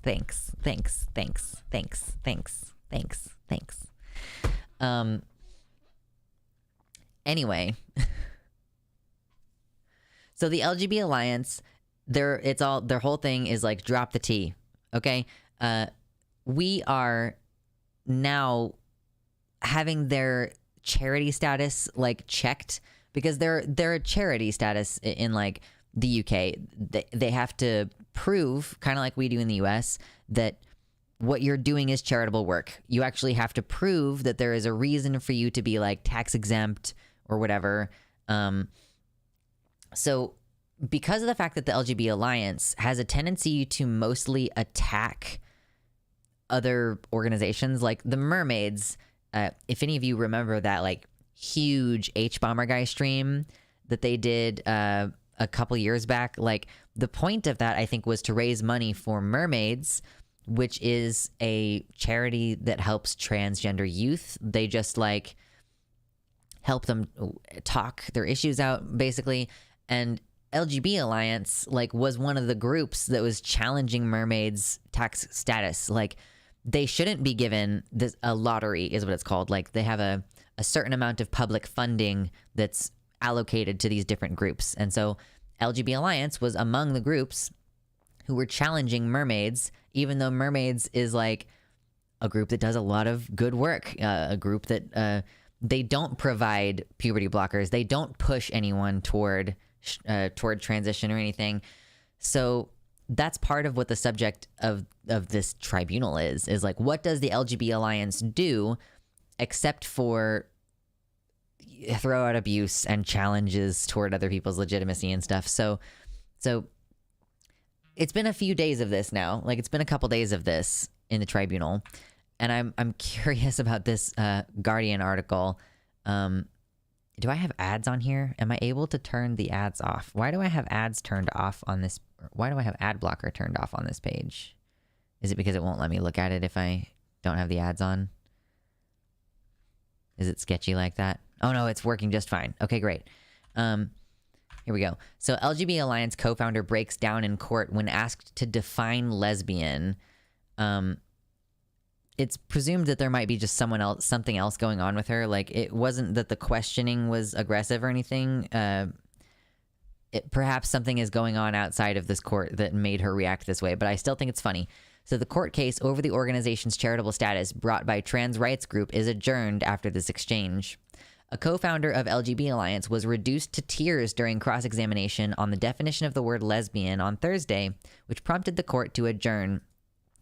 The meaning of the word lesbian has been analyzed on several occasions during the 5 days of court hearings, triggered by a challenge brought by the children's trans rights charity Mermaids. So Mermaids is actually saying, hey, the LGBT Alliance just exists to attack us, and that's basically it. So that's cool. So Kate Harris, who is a co-founder of the LGBT Alliance, was invited by Michael Gibbon KC, Council for Mermaids, to reflect on whether some people would have a different understanding of lesbian from the definition given by her organization. And her retort is that a lesbian can be a man with a penis, she asked.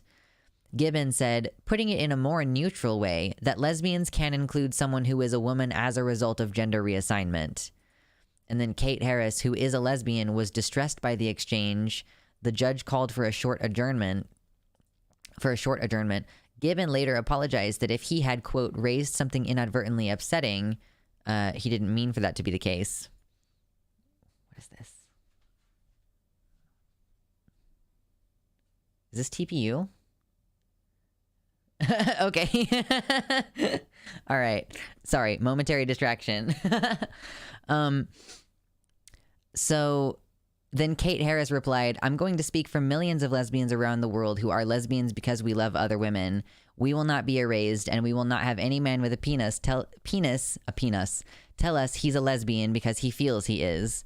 She added, a lesbian is attracted to other biological women, full stop. I don't know why she broke down over that. What's up, Guitar Rocker? Why did she freak out over the idea that Gibbon putting it in a more neutral way, that lesbians can include someone who is a woman as a result of gender reassignment? That is a fucking incredibly poised way of describing transgender women. I love that. I really do love that. Yeah, billions of lesbians, trillions even.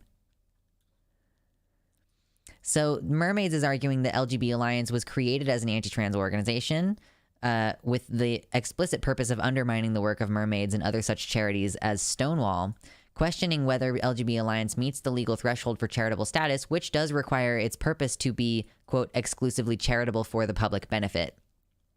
LGBT Alliance contests that it is promoting the rights of lesbian, gay, and bisexual people based on the position that there are only two sexes and that gender is a social construct, rejecting the decision of most LGBT plus orgs to move toward a more interchangeable use of the words sex and gender. Harris says that the LGBT Alliance was created to protect children from a, quote, dangerous and confusing gender identity ideology. Cry me a river, a fucking men. Transphobia is brain rot. Harris lives in a different dimension. Yeah, I mean, all of these people just fundamentally believe that that trans people are some predatory ideology that seeks to turn children into something or other. But it's just, I mean, how do you fucking argue against that? What are you supposed to say? At a certain point, when someone says something as patently absurd as trans people are an ideology with the intention of converting children. And here's the thing. Some of these TERFs, the kind of people who are supporting LGBT Alliance, they earnestly believe that trans people are trying to convert other people into being queer and trans because they want to sexually take advantage of them. It's one of the things they're usually using the grooming rhetoric. Yeah. Where they're I mean, and it's fucked up because I think that sometimes they might even cite the statistics that trans people, not trans people, but queer people in general, I think do have a slightly higher occurrence of childhood sexual assault. And they say oh, being assaulted as a child makes you trans, when it's obviously it's maybe it was something about the queerness of the child which existed in them before they even knew that made people target them as a potentially vulnerable person, couldn't be that way though. Couldn't possibly be that way. So the Mermaids Council, the lawyer for Mermaids, questioned Harris and LGB Alliance's chair of trustees, Eileen Gallagher, on the, quote, combative and confrontational language used by the charity in tweets and campaigning literature, including accusing mermaids of child abuse and of spreading lies. Council said that mermaids took the safeguarding of children very seriously and questioned whether it was LGB Alliance's place to criticize the National Lottery and Starbucks for choosing to fund mermaids. Like, I guess Starbucks donated some money to mermaids and they came under fire from LGB Alliance as well. Oh my God, I know the rapid onset gender dysphoria stuff is absurd. I don't know that I've ever really like taken the time to like debunk rapid onset gender dysphoria, but we really should. That could be a lot of fun. So let's see. Gibbon, who I believe is the council, asked Gallagher about the balance between LGB Alliance's political lobbying and its charitable work, asking for details of its commissioned research and plans to launch a helpline. Harris rejected the suggestion that the charity had an anti-trans agenda. She says, people like us and J.K. Rowling and thousands of others have been called anti-trans for the simple reason that we say biology is real and that there are two sexes. This is like the biology is real as a dog whistle. As always, trans people are not saying like biology isn't real. Like all trans people, as Kat Black has pointed off, like the whole fucking point of being trans is trying to reconcile your biology with who you know yourself to be, like your external biology with your internal neurology. And so, yeah, to say that we are denying that biology is real, like all you're saying is that biology is the only relevant factor and also canceling out neurology as a relevant factor to your overall biology, which is fucking stupid in my opinion. But she adds that the use of terms like anti-trans and transphobic are lazy shorthand used to avoid dialogue. The hearing, which was due to end on Friday, has been adjourned until November. Wow, they really adjourned until November? Being trans is in a way part of our biology though. Yeah, no, just very recently, people got really mad at me over a tweet recently where I was like asking about basically what the answer to my question was there's a difference between overt and covert racism. Thank you to the one person who just fucking answered my question. But in the process of people being all pissed off and calling me a racist because of asking about the distinction between overt and covert racism, people brought up like, oh God, what? Oh no, my brain just fucking bonked out completely. People brought up like stuff about Ethel, Essence of Thought, and how like, oh my God, what was I leading into? I was like definitely going into a specific place with that, and my brain just like flushed it all out of my brain. Just like, did you need this info? You were really like about to make a point, and like, no, it's gone. It's gone. I can't. I'm even like rereading the last section of the article to try to give me an idea of what the fuck I was trying to say. I can't remember what it was. God damn it. Anyway, oh yeah, no, being trans is part of our biology. Looking over at Guitar Rocker helped me again. The idea that being trans is like a personality characteristic and all of your personality characteristics exist in your brain. Like people being like, oh yeah, I am not surprised that we're getting racism from this person who screwed over my friend Ethel and encouraged, like agreed with trans medicalist rhetoric. I'm like, if you think that I endorsed trans medicalist rhetoric, then you didn't fucking listen to anything that I had to say, which is pretty standard with this community and everything. So I wanted to also look at, let's see. Yes, True Solicitor is who I was trying to look at here on here. Yes. Okay. So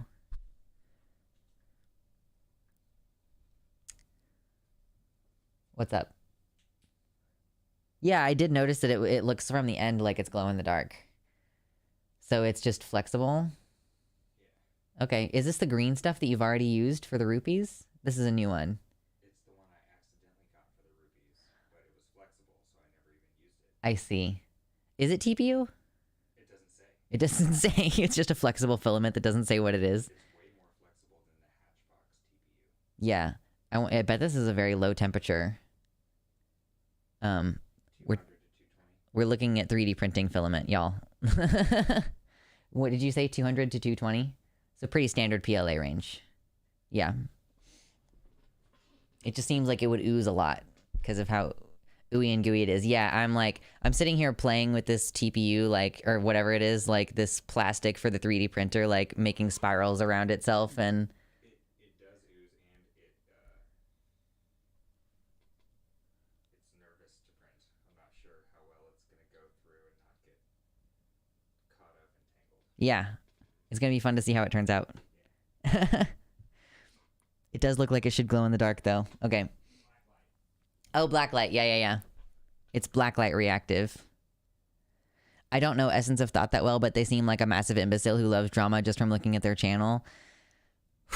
I'm not gonna call them an imbecile because that would certainly fall under the purview of an ableist insult, and I wouldn't dare go that far with someone like Ethel. I will say that she is a tryhard. She tries too fucking hard, and does not prioritize. She prioritizes emotionally manipulating you into agreeing with her rather than stating the facts plainly and letting you actually make your own judgment and assessment over the relative goodness or badness of a given situation.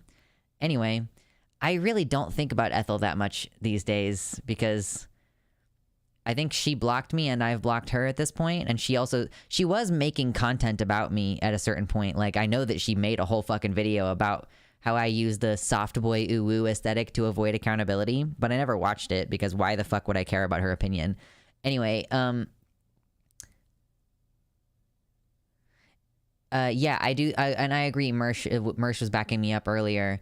I think people who like to abuse queer people, I think people do like to abuse queer people, and that's why they are more likely to be assaulted. Yeah. Essence of Thought is a non-binary atheist YouTuber who manages to embroil themselves in constant bullshit and drama, and I just distanced myself from them a long time ago. I had already blocked them by the time I supposedly, like, hurt them so badly by participating in Xander Hall's chat while he was talking about her. Anyway, that's a whole fucking stun lock about Essence of Thought. Unnecessary stun lock. I was looking to see if there was any other info about this. What was she watching? Soft Boy? Well, keep in mind also that this was, like, in, when she finally came after me, it was like in January of 2021. So my basically she was attacking. Basically, what actually happened is that I had said, like, she was a person who I distanced myself because she made me as an abuse victim feel unsafe. And at the time I was still basically not as openly questioning the SJW rhetoric and way of doing things. So I think she perceived me saying, like, I decided that Ethel was no longer worth engaging with because she just uses a bunch of abusive tactics. I think she used that as me using, like, a soft boy as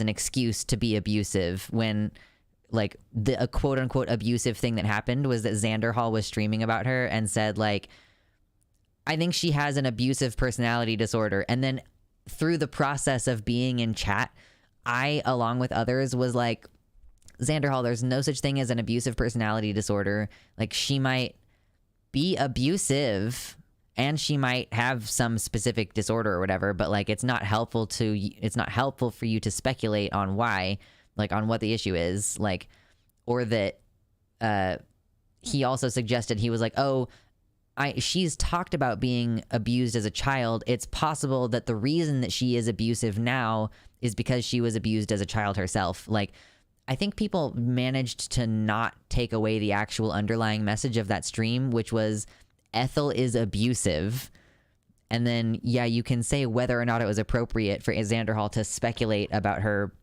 why she is abusive. But like, yeah, at the end of the day, I was there talking with him in the chat about it because I was like, I agree that Ethel is abusive. Like, she uses abusive tactics.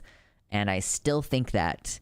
So, I mean, I especially think that now that I have a greater understanding of abuse tactics. Like, the more I learn about abuse tactics, the more I'm like, yeah, this person is abusive and this person is abusive. And like, as per usual, here's the thing, from my perspective, if I say someone is abusive or that they're using abusive tactics, no matter who it is, I am not saying condemn this person.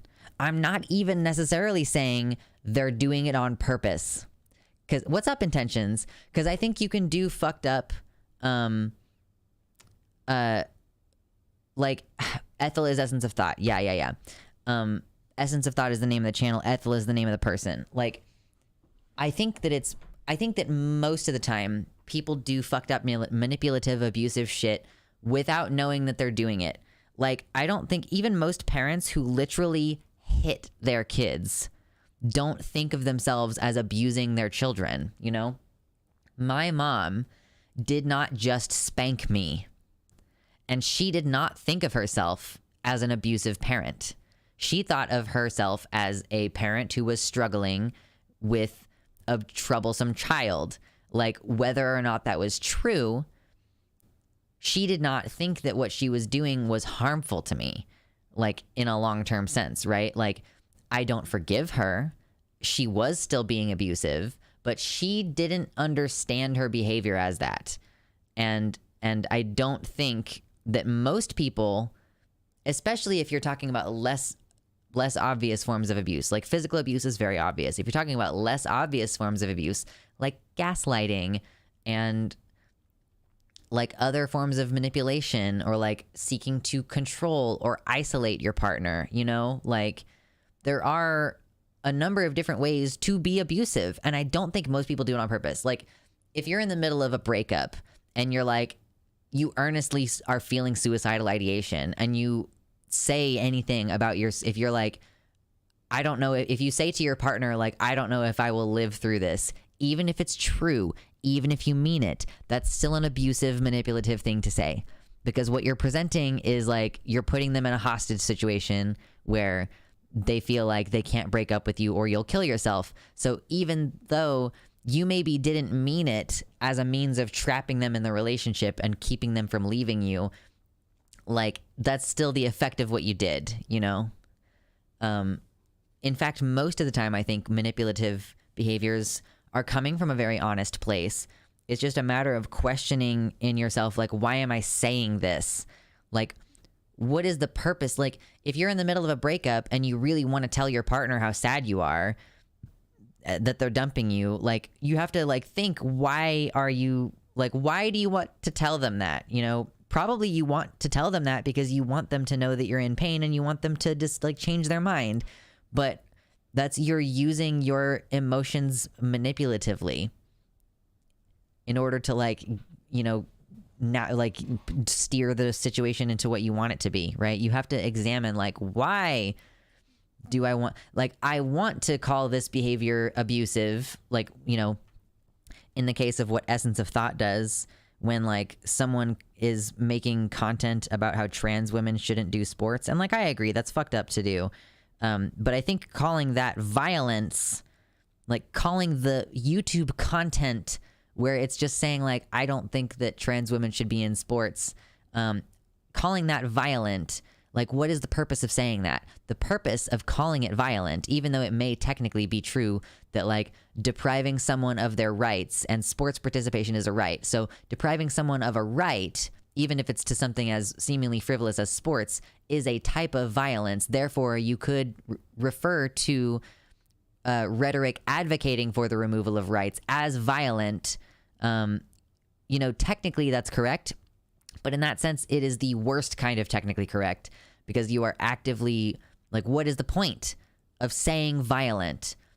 The point of saying that it's violent is to increase the stakes, to emotionally manipulate your audience into believing that what happened was worse than what happened.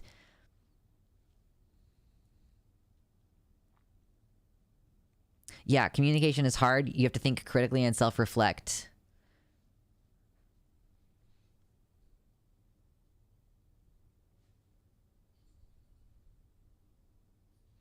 I have a better understanding of the lore now. I do remember Rationality Rules made a vid about trans athletes, and that's how I found out about Essence of Thought. Rationality Rules did change a lot, did change his mind on a lot of things after EOT's response. I don't personally believe that RR really changed his views very dramatically, because where he ended up landing was trans women can participate in women's sports, but only if they haven't gone through male puberty. Which so he fundamentally still believes that trans women who've gone through quote unquote male puberty have an unfair physical advantage, despite all of the fucking evidence to the contrary. So ultimately, at the end of the day, he really didn't change his mind. He just figured out a more politically correct way to say the same fucking thing. Yeah, and EOT loves the guilt by association attacks. Like, I'm still friends with Mr. Atheist, Jimmy Snow, and I know that there have been some fucking nebulous accusations against him that I haven't taken the time to educate myself about because it happened during a time when I was not very involved with talking to him and being his friend and stuff. And there are people who, like, anytime I mention him positively, they will comment in the they'll comment like, ew, Jimmy Snow. And I'm just like, hey, that's my friend, he's a human being, could you not be a fucking asshole about it? Like, if you have some specific issue, then feel free to, like, bring that to my attention. But, like, I'm really tired of the disposable nature of this job, really. That's one of the things that has made me scared to try to do streaming or YouTube full time, is because it feels like, you know, people could just decide that you're a piece of shit at any fucking moment. And I know that I've already lost out on huge sections of the community because Essence of Thought lied about me and, like, just called me an abuser, along with Riley Grace Rochong, for not condemning Xanderhall. Like, it's like she said abuser/abuse apologists, Luxander and Riley Grace Rochong. Like, so there are people out there who just believe her, and the, like, actual fucking libel. Jimmy's cool. I like Jimmy. I've seen some studies saying that trans women who went through male puberty have an advantage even after HRT, but I know there are studies that say it isn't significant, so IDK. I'm not really that interested in the studies on this, unless the studies are of, like, actual sports results. You know? Because, like, the evidence in favor of trans women don't have an advantage in women's sports is the fact that trans women have been legally able to participate at the Olympic level for 20 years now and, like, don't consistently beat all of the women in their category. Like, I would say I would say take all sex segregation out of it, do height and weight classes for every sport, and say fuck it, and let the women prove that they can beat the men, because they absolutely can. Yeah, true. For a century, men couldn't care less about women's sports until they could use it to attack trans people. Yeah. The people who are like, yeah, these are people who would never watch the WNBA.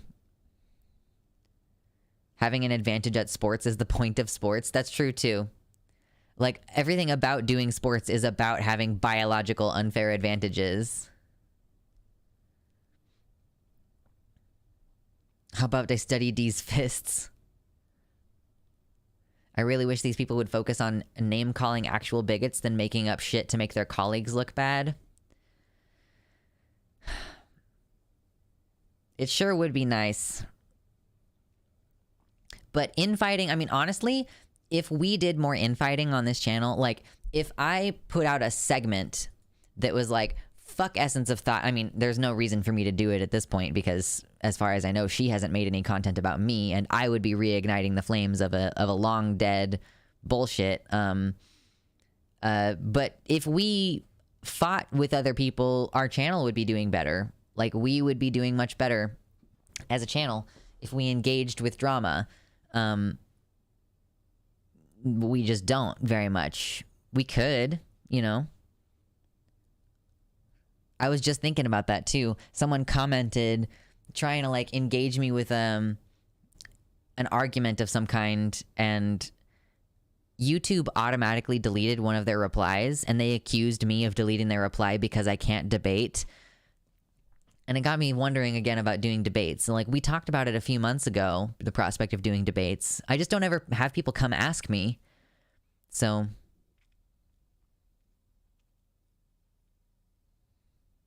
no one ever comes on and is like, I challenge you to a debate.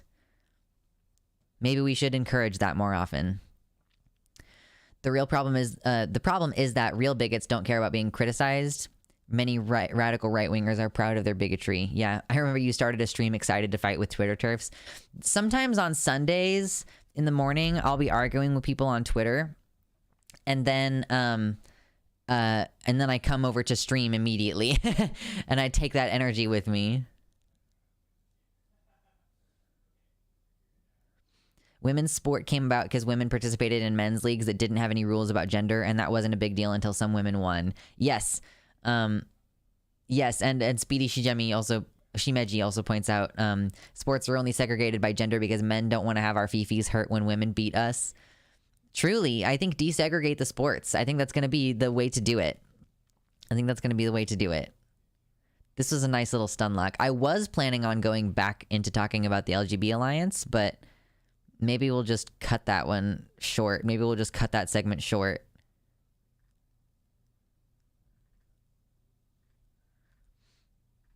Drink more of my coffee while I'm scrolling to make sure there's nothing else interesting.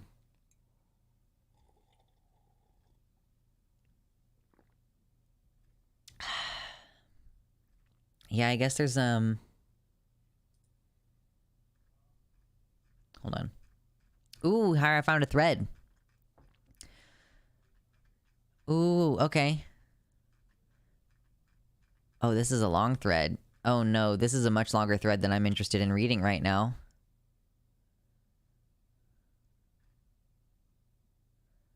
Okay, maybe we'll just no, I'm bored with this subject. I'm ready to move on.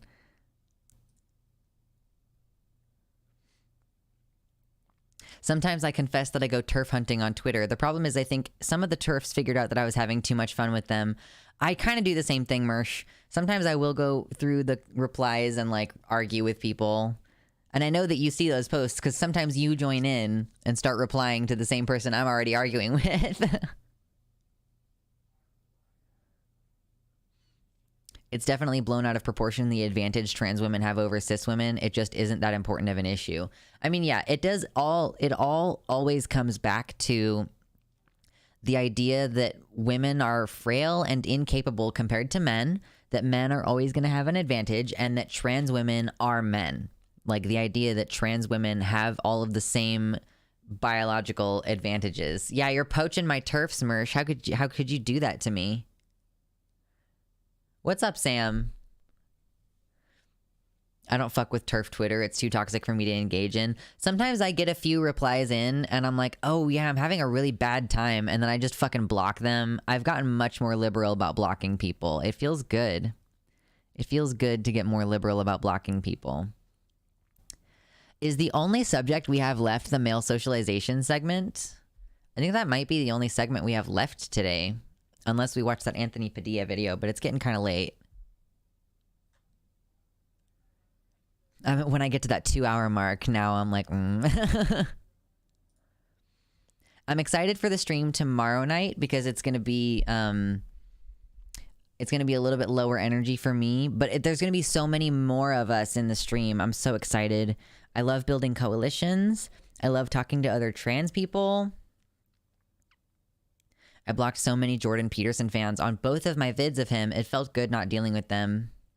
Using Shinigami eyes, but to hunt turfs, not avoid them. I don't use Shinigami eyes because I didn't want to use it in the first place, but now I especially don't use it because I don't actually know if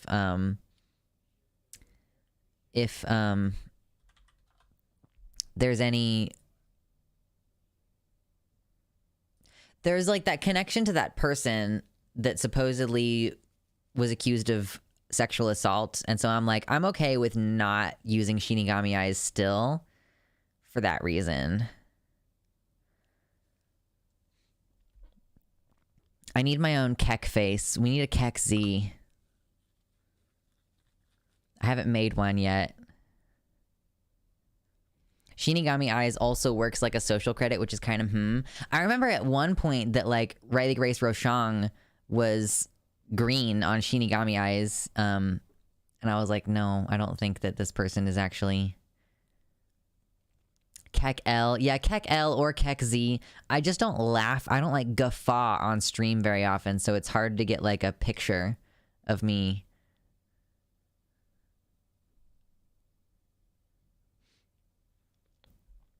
Supreme Court recent case? Which Supreme Court case, Jake?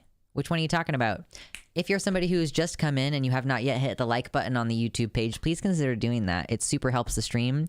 It'll help us get some more people in here because we're about to move to the last subject of the night here in a few minutes. We're going to start talking about socialization.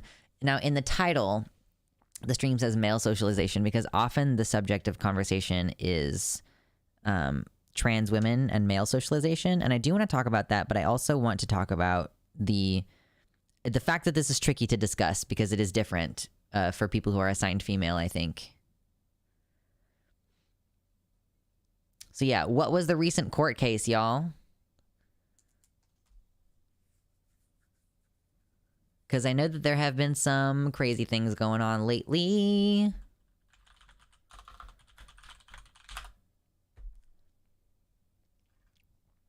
What are the most recent stories? Supreme Court says Yeshiva University must recognize LGBTQ club for now. That's what's coming up on my Google search anyway. Something about a university must recognize an LGBTQ club. I've seen a lot of shit about male socialization on Twitter and I just can't with it. Well, you know I'm not going to be an asshole. If you're wanting to dip when we start having that discussion, I will understand. Can't leave them gay kids alone. True. It's that time of the month. We need to get some people in here to do some gifted subs. We need to do more likes, more comments, more sharing to bring in more people for more donos and continue our white name genocide in Minecraft. Cowards refuse to discuss snail socializing. Snail socializing is nasty. It's nasty. Because they have numerous babies. So many babies. Too many babies. If you keep snails as pets, you have to be prepared to just kill all of the thousands of babies that they will have. Otherwise, they will just take over whatever ecosystem you have them in. Yeah, no worries, Guitar Rocker. No worries.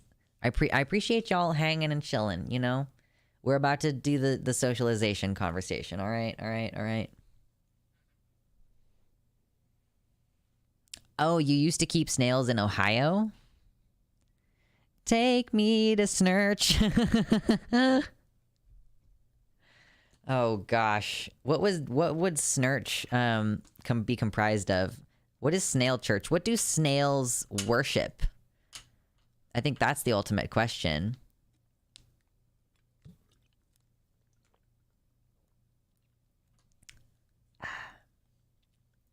No worries, Guitar Rocker. Yeah, I appreciate that you all come hang out. I'm sure that your lives get busy.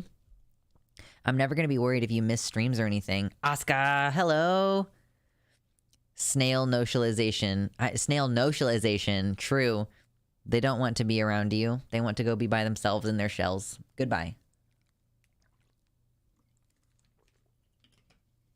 I'm going to apply to work at Amazon. And this bottle right here. This is my pee bottle. Intentions nasty with the tier 1 sub. Thank you, babe. Adding to the horde. I appreciate you. So kind of you. Keeping things rolling in this September month. I got all kinds of shit I gotta pay for this month. So much appreciated. 152. All right. Thank you so much. Oh no, the snail church is a church where we worship snails. It's not a church for snails to worship at. Okay, that makes sense. Yes. Hearts. Enjoy the dicks. True, Snurch. All these Twitter controversies are just made up in a lab and dumped on the website for leftists to eat each other. It could, Snurch, yeah. It could be that some of them are ops. It seems ridiculous. Ooh, I hope you're having fun playing League. I've never personally played League, although I do know that there's a character in it with my name. With my name. It's mine. So, what am I doing? I know some of the Kevils bashing accounts are ops. Yeah, this is my pee bottle chat. Oh yeah. Meet me at the Snurch. All of my friends who like moss and mushrooms and frogs would love to go to Snurch. Maybe I should make that like a thing for my next couple of weeks at the Renaissance Festival. Maybe I should try to get all of the fairies to start a Snurch with me. I bet the fairies would be so into that. I'm friends with the fairies at my Renaissance Festival. And they all are so weird and I love them. But they're all so nice too. Ren Fair is a good place to be. Okay. Snurch. Yeah, I'm gonna see if I can start a Snurch cult at my local Renaissance Festival. This is my pee bottle chat. And what was that OnlyFans link again? Y'all, I mean, listen, here's the thing. If I was just watching a video of a woman who like sold all kinds of like bottles of her fluids and stuff. I'm like, I think if people wanted to buy bottles of my pee, I would go ahead and sell them probably. Like there's none of my DNA in my pee, I don't think. Like the person couldn't do anything with it except for whatever weird fetish shit they were already going to do with it. So like, I mean, what would a Gatorade bottle of my pee be worth? Fucking disgusting.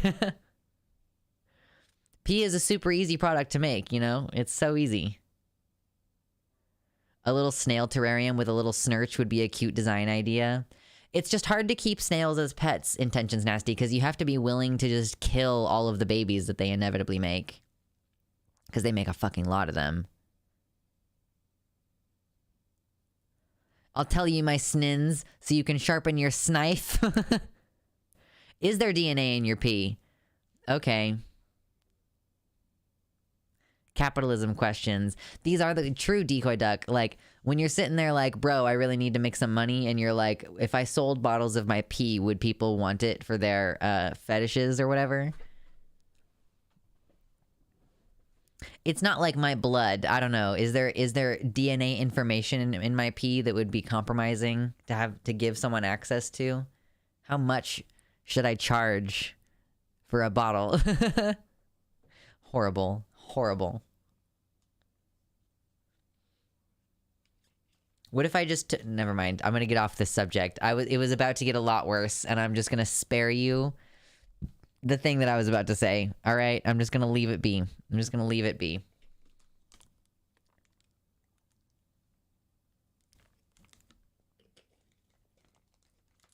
I love you too much to give you the cursed image that was in my brain just then.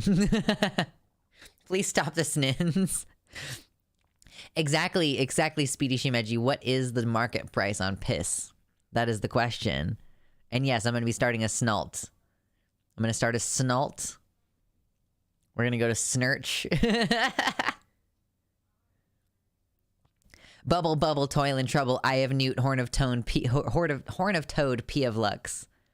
I know I emptied the piss bottle. Now it's ready for the piss. I drank the Gatorade, and now it's ready. It's a receptacle. Okay, I gotta stop. We gotta cut this bit. We gotta cut this bit. No. Forget Cult of the Lamb, Cult of the Snails. True. I have not played Cult of the Lamb. Is it good? Is it worth playing? I don't know. It might not be the kind of thing that's up my alley. Pray to sneezes. I can't, I don't think I can game on streams until I get a second computer. Because I think that trying to, recently we tried to game while we were streaming and it was so choppy and fucked up. So I don't actually think that we can game until I have a second computer, which is going to take a while because I am about to have to find my own apartment. And that's going to cost some money, y'all. I may or may not have to start a GoFundMe in order to afford, like, the deposit and stuff. Guitar Rocker with the 25 donut right as I'm bitching about not having any money. Thank you. That's really sweet of you. Thank you so much. It's half Binding of Isaac and half Farming Sim. Okay. Okay. Okay, I gotta do math now. This is how I keep myself sharp, is I do math during streams by being like, okay, now it's 177. Fuck yeah. All right. An NFT of the first piss bottle Zephyr ever, quote, joked about on stream. No. Oh, you enjoy watching the choppy as hell gameplay? Do you really? I should sell an NFT of this.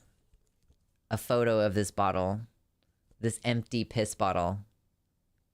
Like, it hasn't yet reached its potential. Okay, we gotta stop. We gotta stop. We gotta knock it off. God. I don't find it that choppy, at least not on DM stream. Oh yeah, like we just tried, I realized at some point recently that I was streaming in 720 and I was like, I need to stop. Like I want to stream in 1080. So when I increased all those settings on my stream, now when I try to play games, it won't work, basically. Gonna right click this Gatorade real quick. True. Yeah. So my computer is fine. It's just not like I can stream at 1080p and play a game at the same time. I did just Google how much you can sell your piss for, and it brought up an article about a guy starting an online piss selling business for druggies to use to pass drug tests. Well, that would not be what I am selling my pee for.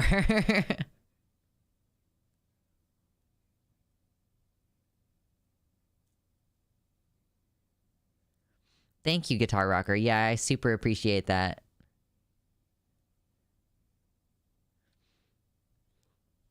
I decided if I do play Ori again, it's going to be on easy mode, though, because I don't want to be annoyed. I don't know. Do you guys like the rage streams? Because if you like rage streams, I'll just fucking play Getting Over It with Bennett Foddy. We can do that. I mean, if you want to see me suffer, we can play Getting Over It with Bennett Foddy. What's up, Holland James? Okay, yeah, You're in the Clear. That's pretty clever. That's pretty clever marketing. The website is called You're in the Clear. It's for a dude who sells his pee for so that it will be fake for people to use for their drug tests. That's pretty funny. Pretty amusing. So, yeah, so I want to talk about the male privilege discussion that's been happening on Twitter. I'm not going to pull up any reference material because I think that we can discuss the ideas on our own without needing to delve into Twitter, right? So as someone who has done this for many, many years, right? I've been having these discussions. I've been an out and proud member of the trans community for at least like fucking 13 years. The idea of how you were socialized as a child having a bearing and an impact on your behavior today, right? I have a nuanced opinion on the subject. Wow. I'm not allowed to have a nuanced opinion on the subject. I'm sure that I'm going to be pilloried as usual. Actually, people are not that upset at me. People ignore me, and that's great. I can say whatever I want because people vastly just ignore me, and it's great. It's a snivelage. So the idea and the reason that this is contentious is that people will often use the idea that trans women were socialized male in order to then accuse those women of continuing to cavort about as men in women's spaces or in queer spaces. So the whole concept is used in a misgendering manner, and it's also used as a means by which to police trans women's behavior. I think that's something that's really important to note and to mention, is that this is something that gets brought up when trans women are doing something that people don't like, you know? So I find these kind of conversations about how we grew up, what our histories are like, I find all of that shit really interesting, but it's really hard to have those, excuse me, oh my gosh, I'm so burpy. It's really hard to have those conversations because they're usually being weaponized in this absurd manner. You know, you can't just have a conversation about, like, how do we feel about our socialization and how it impacts our behavior today as far as gender, because there are people out there who are ready to weaponize it. So in my having a discussion about this issue, I would like to try to, you know, avoid those pitfalls. Like, can we have a discussion about various aspects of male and female socialization without those nasty aspects of it, you know? Or, and additionally, can we acknowledge that there are some ways in which our socialization can have an impact on us that we should be aware of if we want to continue having good relationships with each other? That's the part where y'all are going to get pissed off at me, but we'll get to that. So my experience is that I was assigned a girl when I was little. They were like, oh my God, it's a girl. And I didn't know that I was trans until I was a teenager. I found out earlier than a lot of other people do, and I'm grateful for that. I realized that I had some kind of gender discomfort around the age of 14, 15. And if I had known more about trans people before that, I would have identified as trans before that, probably. There are some ways in which I feel that I was socialized female. Now, I do think that there are some sort of distinctions, because it's not just about your external way that society treats you. It's about how you internalize those messages and how you think about yourself as a result of those messages. So, you know, was it typical female socialization if I was one of those little kids who, when the teacher asked for a big, strong boy to help carry chairs, that I was one of those kids who got up and tried to carry as many chairs as I could to help, right? So I'm not going to unilaterally say that my entire experience was female socialization, because I do think that there are caveats like that. I do think that, you know, wanting to be like, quote unquote, not like the other girls means that I did deviate somewhat from the expectations of my female socialization, but that does not change that that's what was attempted to be impressed upon me, right? And taking into account also that I was just in an abusive environment generally, that probably made a lot of the behaviors sink in for me in a way that they might not for others. Additionally, when you grow up as a female child, you do have more permission to transgress gendered expectations. My mom, the whole time I was growing up, worked like a very physical job. She worked at UPS, and she worked in the big conveyor belt package handling fucking factory of UPS. So she was stacked, you know?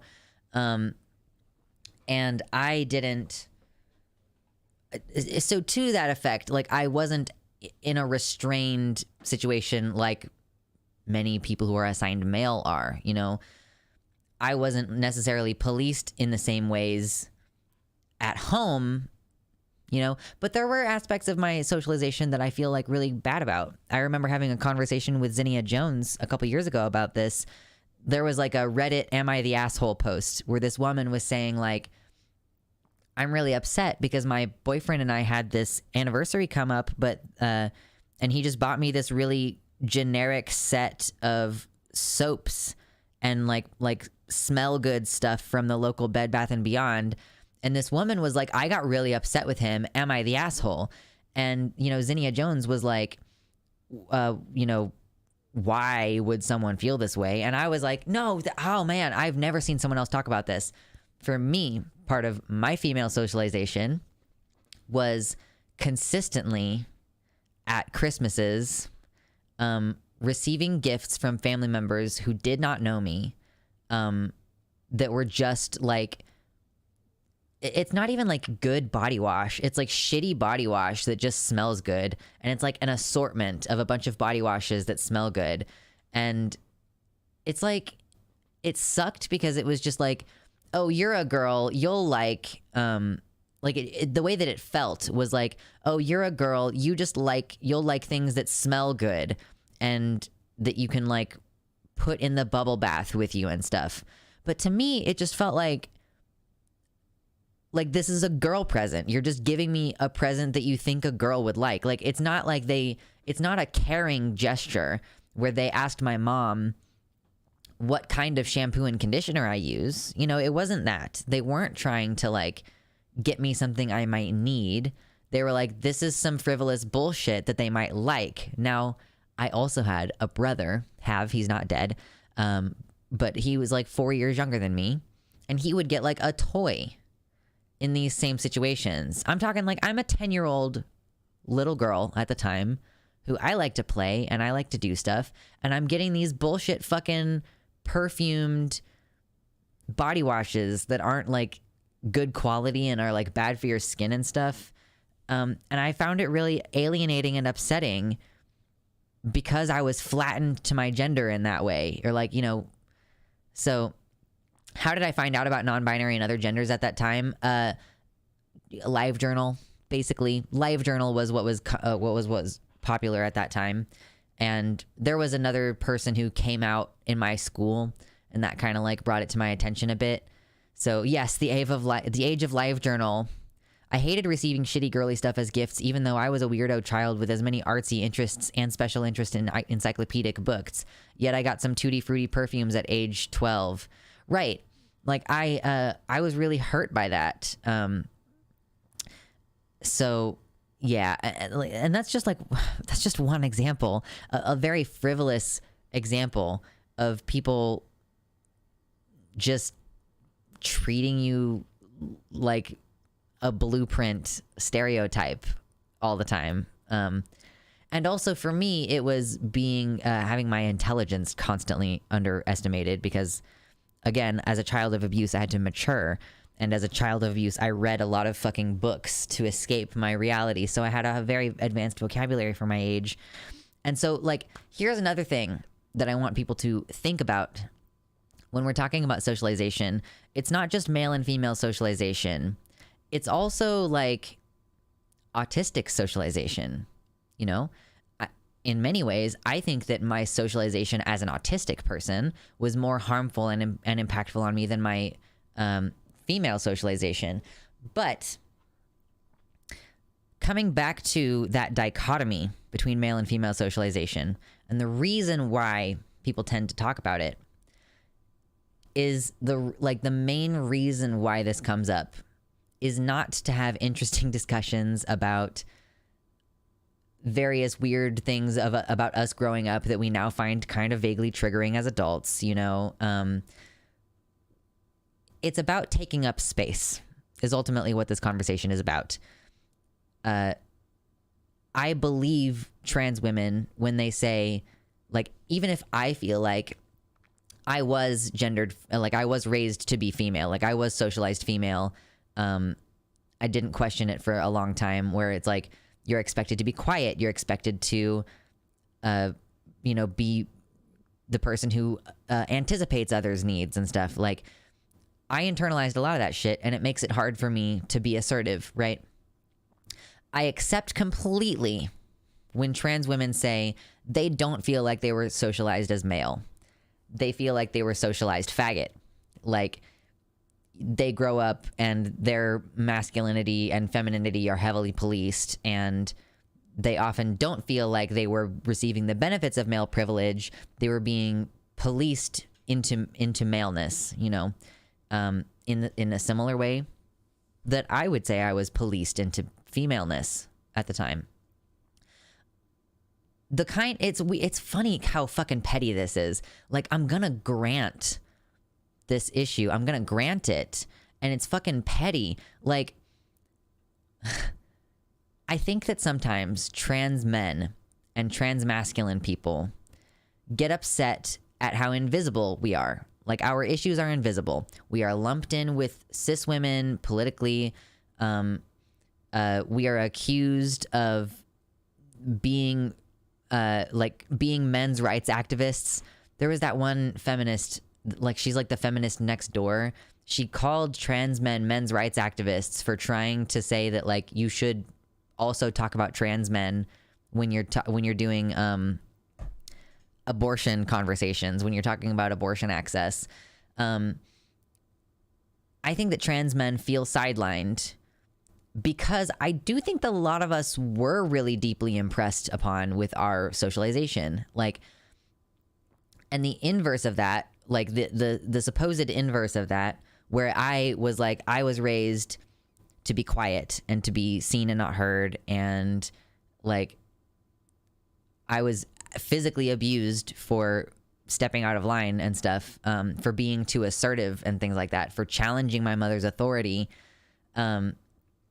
So now I do find it kind of hard to assert myself. Like, I've had to learn that in certain situations you must interrupt in order to be heard, right? Now, I am starting to do more activism and conversations with transgender women. Some of them are younger, some of them are older, right? And I do find myself experiencing a certain frustration with this that I do think you could attribute to quote unquote male socialization. And that is that I'm not referring to any one person in particular, okay? I'm just like, over the past 6 months of me streaming, the more often that we are having conversations where we're talking with people who are assigned male at birth and people who are assigned female at birth, something that I've noticed is that sometimes a trans woman will talk for a long time, and that, like, I find it hard to, I don't want to interrupt women, okay? If a woman is speaking, I want to let her talk. I have noticed that sometimes trans women will continue to talk past the point at which I personally feel like I understand what they were trying to say. Which is to say that, like, maybe they feel the need to over-explain themselves in order to be understood. That's a female trait. That's not a male socialization trait. So it's just something that I've personally noticed, and I could understand why people might find it frustrating. The problem is that, like, you can't narrow it down to just male and female socialization. Like, I can speculate that a trans woman is more accustomed to being heard, because she started off in a situation where she was more often being heard, right?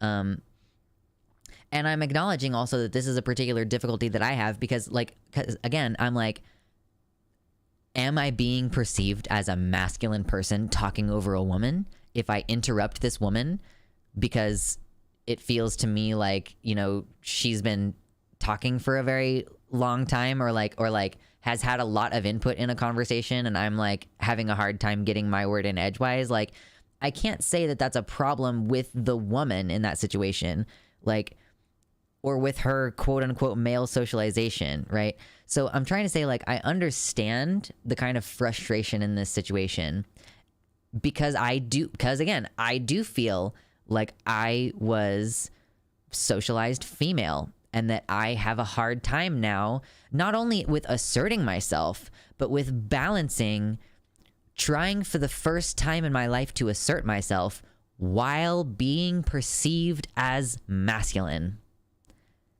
Like, trans men and trashy femboys like myself, it's like we were in the process of trying to, a lot of us were in the process of trying to find our voices as women. And that was hard. And then we start to gain male privilege, and we don't want to we don't want to erase all this progress that we've made in trying to find our voice and stand up for ourselves, but you are also now being perceived as a man. So if you interrupt a trans woman or anything like that, like, you're being perceived as weaponizing male privilege in that way. And so I think in this regard, trans women and trans men are accused of weaponizing masculinity. And that, ultimately, I think is the big problem that we're running into, is this idea that to be assertive is to be masculine, and to be assertive in a way that people find annoying means that you are weaponizing masculinity, you know? Because I do think that people are often portrayed that way, right? And like that, this is just my personal opinion and perspective on like how tricky it is. And because I also don't want trans women to feel that they should make themselves smaller, because like, there could very well be subconsciously in my mind the same mechanisms that make people think that women talk too much when they're talking like 15% of the time, like, excuse me. Speedy Shimeji says, I also feel the anxiety of talking over women IRL, even when I'm pretty sure I don't pass more than I do. It's really tricky.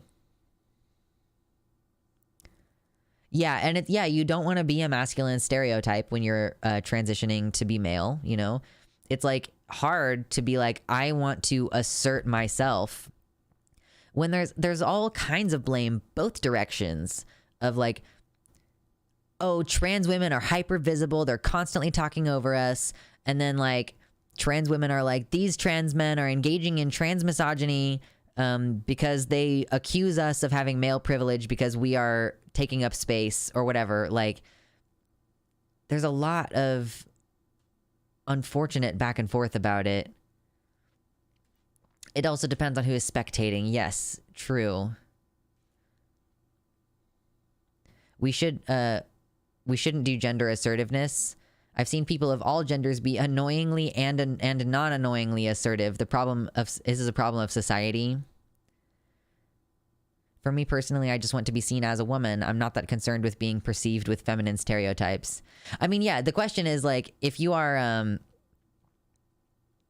if you're being perceived as a woman, then, like, just taking into account that like, it's not about stereotypes. It's like, statistically, if women are talking like 20% of the time, men in the conversation feel as though the women are dominating the conversation, even though they're statistically still doing less than half of the conversation.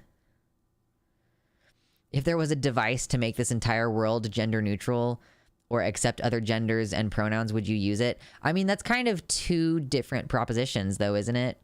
I don't want to make the entire world gender neutral because that sounds fucking boring. But if I could make people accept other genders, then yeah, I would definitely press that button. So yeah, I just think that the conversation about socialization is one that it does have room for more nuance than we give it. True though, Shimeji, like, I wish we could all just stop blaming each other and work against transphobes. Like, I get it. Again, I get the frustration of feeling like, trans women are so visible and everybody focuses on trans women and everybody prioritizes how important it is to listen to trans women. And consistently, I see trans men being like, it's like the meme with the person who's drowning and it's like the high five and then they let the person keep drowning. Like, that's kind of how it feels being transmasculine in the community. Like, it's kind of like hard for us to carve out the space to have conversations about issues that affect us directly. Like, the incidence of rape and sexual assault towards transgender men is like 58% of trans men reported having been, or it's, I think, a smaller number than that, actually. The highest number of like sexual assault within the community, if you look at like trans women, trans men, non-binary people who are assigned female, non-binary people who are assigned male, people like me, non-binary people assigned female, have the highest reported rate of sexual assault and rape of any trans minority group based on the trans survey from 2015, which is going to be coming out. There's going to be a new one soon, so we'll be able to see some updated statistics about that. We might actually do that together on stream. So I can't remember what I thought it was 58%, but it might not be that high. I feel like a lot of this stems from people who get a little too petty. Sure, trans femmes are in the forefront of everything, but I genuinely don't think it's a problem considering their visibility is also forced upon them in many cases. Yeah. I do think that their visibility is like, it's not their choice. You know, testosterone can be harder to reverse than it is to take and experience the changes. But yeah, I mean, I do still find it, we have not yet struck a balance where trans men can say, hey, I have this issue. I am experiencing a very specific axis of oppression. You know, the idea, people also have this false impression that trans men gain access to male privilege as soon as they start hormones, and that's just not true either. So we just really need to figure out a way to talk about our specific issues. Like, can I talk about my female socialization without that inherently be perceived as an implication that trans women as a whole were socialized male? There are some women who feel that they were socialized male. There are other women who feel like more like they were socialized fag and didn't have an option to ever have male privilege in that way. All trans people are less privileged than cis people. Yeah. And that's not even going into the fact that trans men, you know, it's an immediate loss of status. Like, first of all, a lot of trans men are still queer. So you are dealing with, instead of being perceived as a woman, being perceived as a queer man, which is not the same as being perceived as a straight man. But you also have to, like, you want to challenge the cis men around you who say misogynistic things, but you have to be careful not to out yourself, because if you get outed, you might get gay bashed, like, and killed, right? I was socialized a girl fag before I turned into a man fag. True.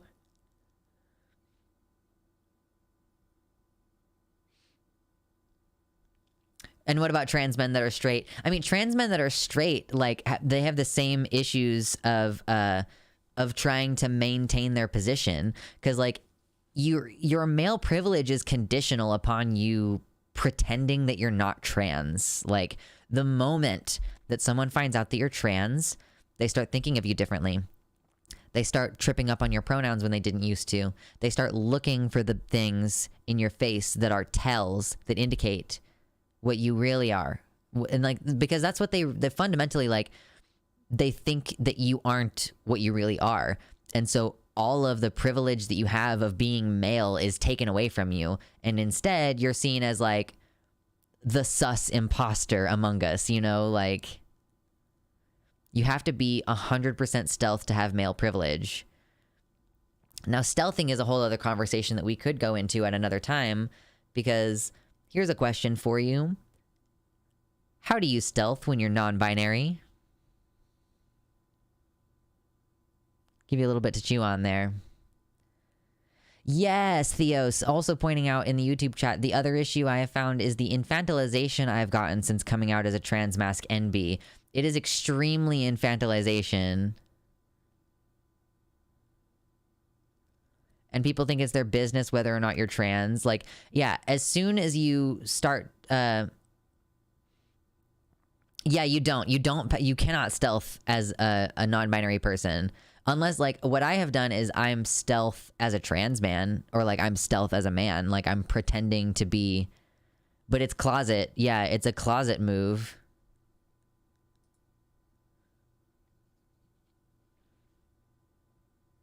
People will assume you're a teen when you're non-binary, and I'm like, please, I'm almost 30. Luckily, I don't have that. At least at this point. I think because of the way that I speak and carry myself, I don't have people assuming I'm a baby anymore. They treat trans mask people as femme. When you see people group trans men and women together. Yeah, I mean,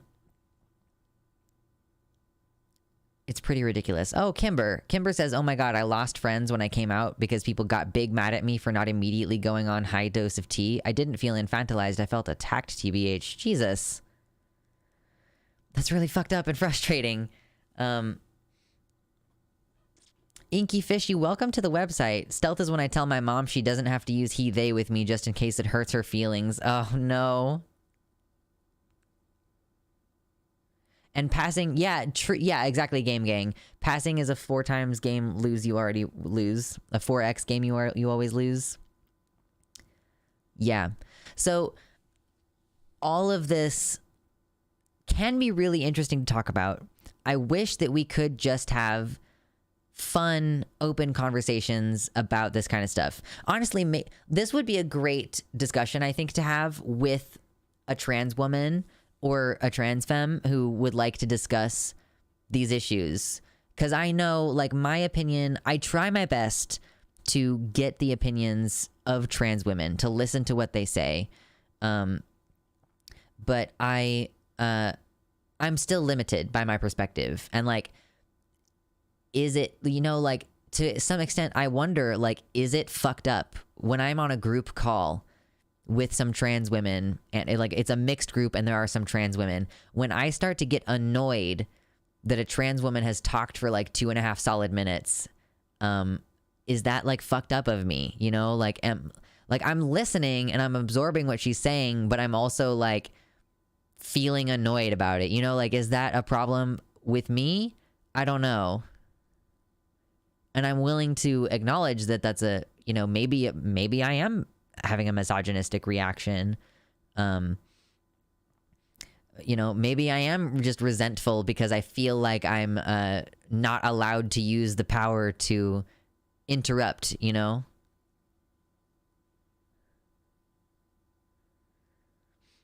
As a trans femme, I like giving people a chance to speak if I go on for too long.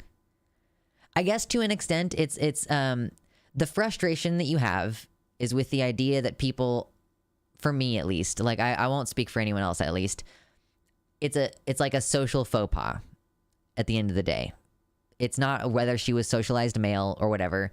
It's like, can you not tell that there are people who like want to respond to what you're saying, you know? Like, if you say too many things, then we won't be able to actually react to half of the shit that you said, right? You know?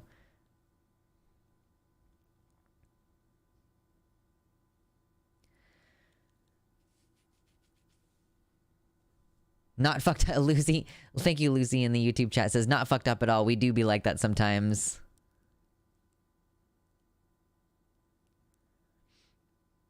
As an NB who thought they were a binary trans guy for years, coming out as NB kind of felt like, oh, so you were wrong? You were certain for years and you were wrong? Sus. I guess that's slightly infantilizing. That is tricky too, yes.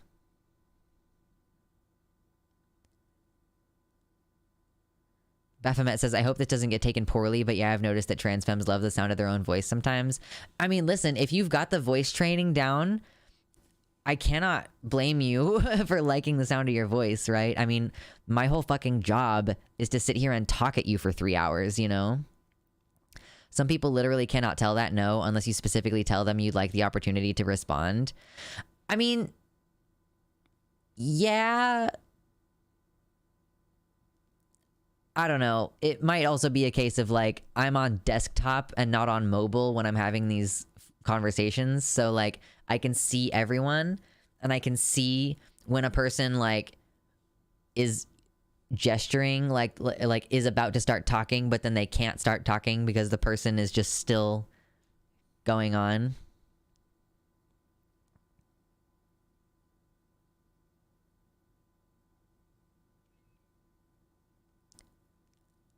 Perhaps even autism could explain that specific gripe. I mean, like, I don't truly think that autistic people can't tell social cues. I really do think that that's a bullshit excuse for people who just refuse to take notice of social cues. Because I'm, like, highly alert to a lot of social cues, and I also constantly struggle as an autistic person. So I don't know. A roundtable convo is different than a structured debate. Yeah, that's true too.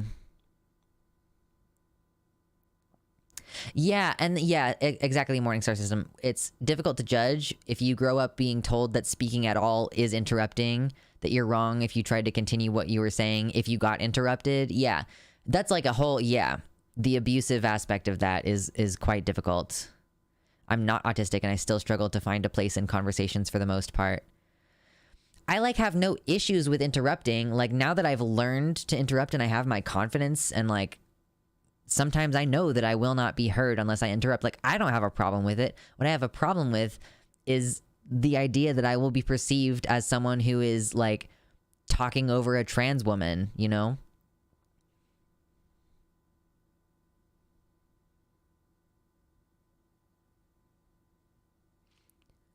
On your part, thinking this info is extraneous, we can't respond to all of this.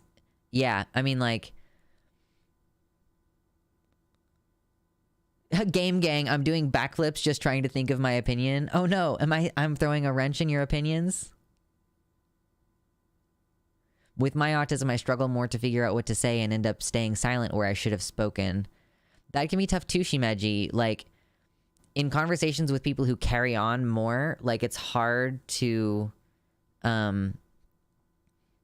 insert yourself if you're talking with a bunch of people who don't have a problem with just talking over each other. Do you know any non-binary person who's over 40 or 50? Mersh is a non-binary person who's over 40 or 50.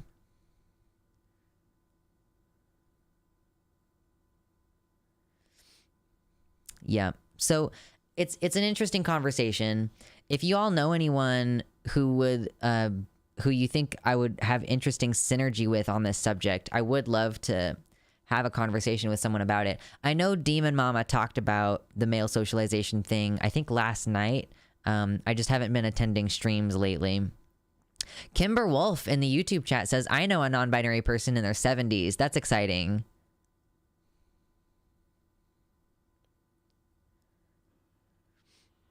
Yeah, I'd kind of like to chat about it, but busy at the moment.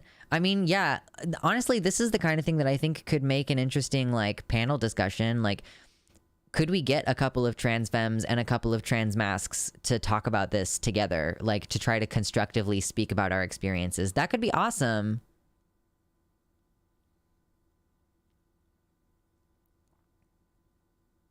What do you mean by social cues? Like, I mean, mostly, like, being if you're in like a voice call or like a video call and like you can see people being like their facial responses and like when people like slightly shift forward, that's like they're trying to respond, like they want to say something, right? Like, I don't know if it's maybe that like I'm just paying attention to that kind of thing and other people aren't paying attention to that kind of thing. Yeah, DM did cover the discourse last night. Yeah, I might have to watch her coverage to see. What's up, Quantum Cactus? I am very excited to be non-binary in my 70s. I'm not excited to be in my 70s, but I like the idea of being an elder non-binary person.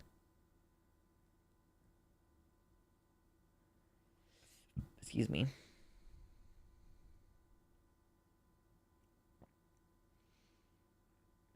You being annoyed with overtalking is an autistic vibe for us, and potential explanation for you rather than misogyny, like not getting social cues in the trans woman's part.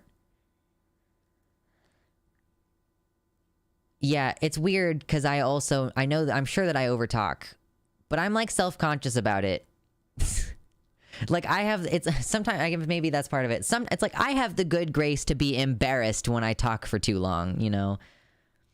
Or I like say I apologize and like, it's, again, maybe I feel like it's part of my female socialization to be like, to give other people space to talk. You know, I'm the person, like if I'm talking with my stepmom speaks kind of slowly and she has a hard time interrupting, but I can like tell, like if my dad and I are like rapid fire back and forth, because that's what we do, I can see my stepmom and I can see when she goes and is about to say something, but then gets talked over.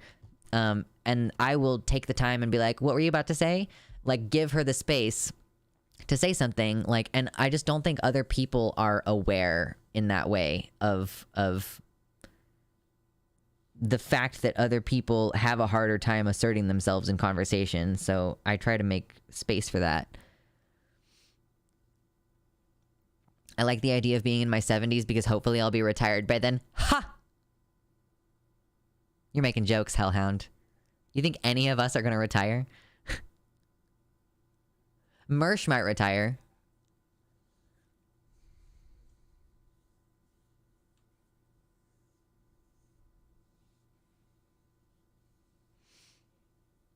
Hopefully we can find other trans people for these conversations. Very important discourse.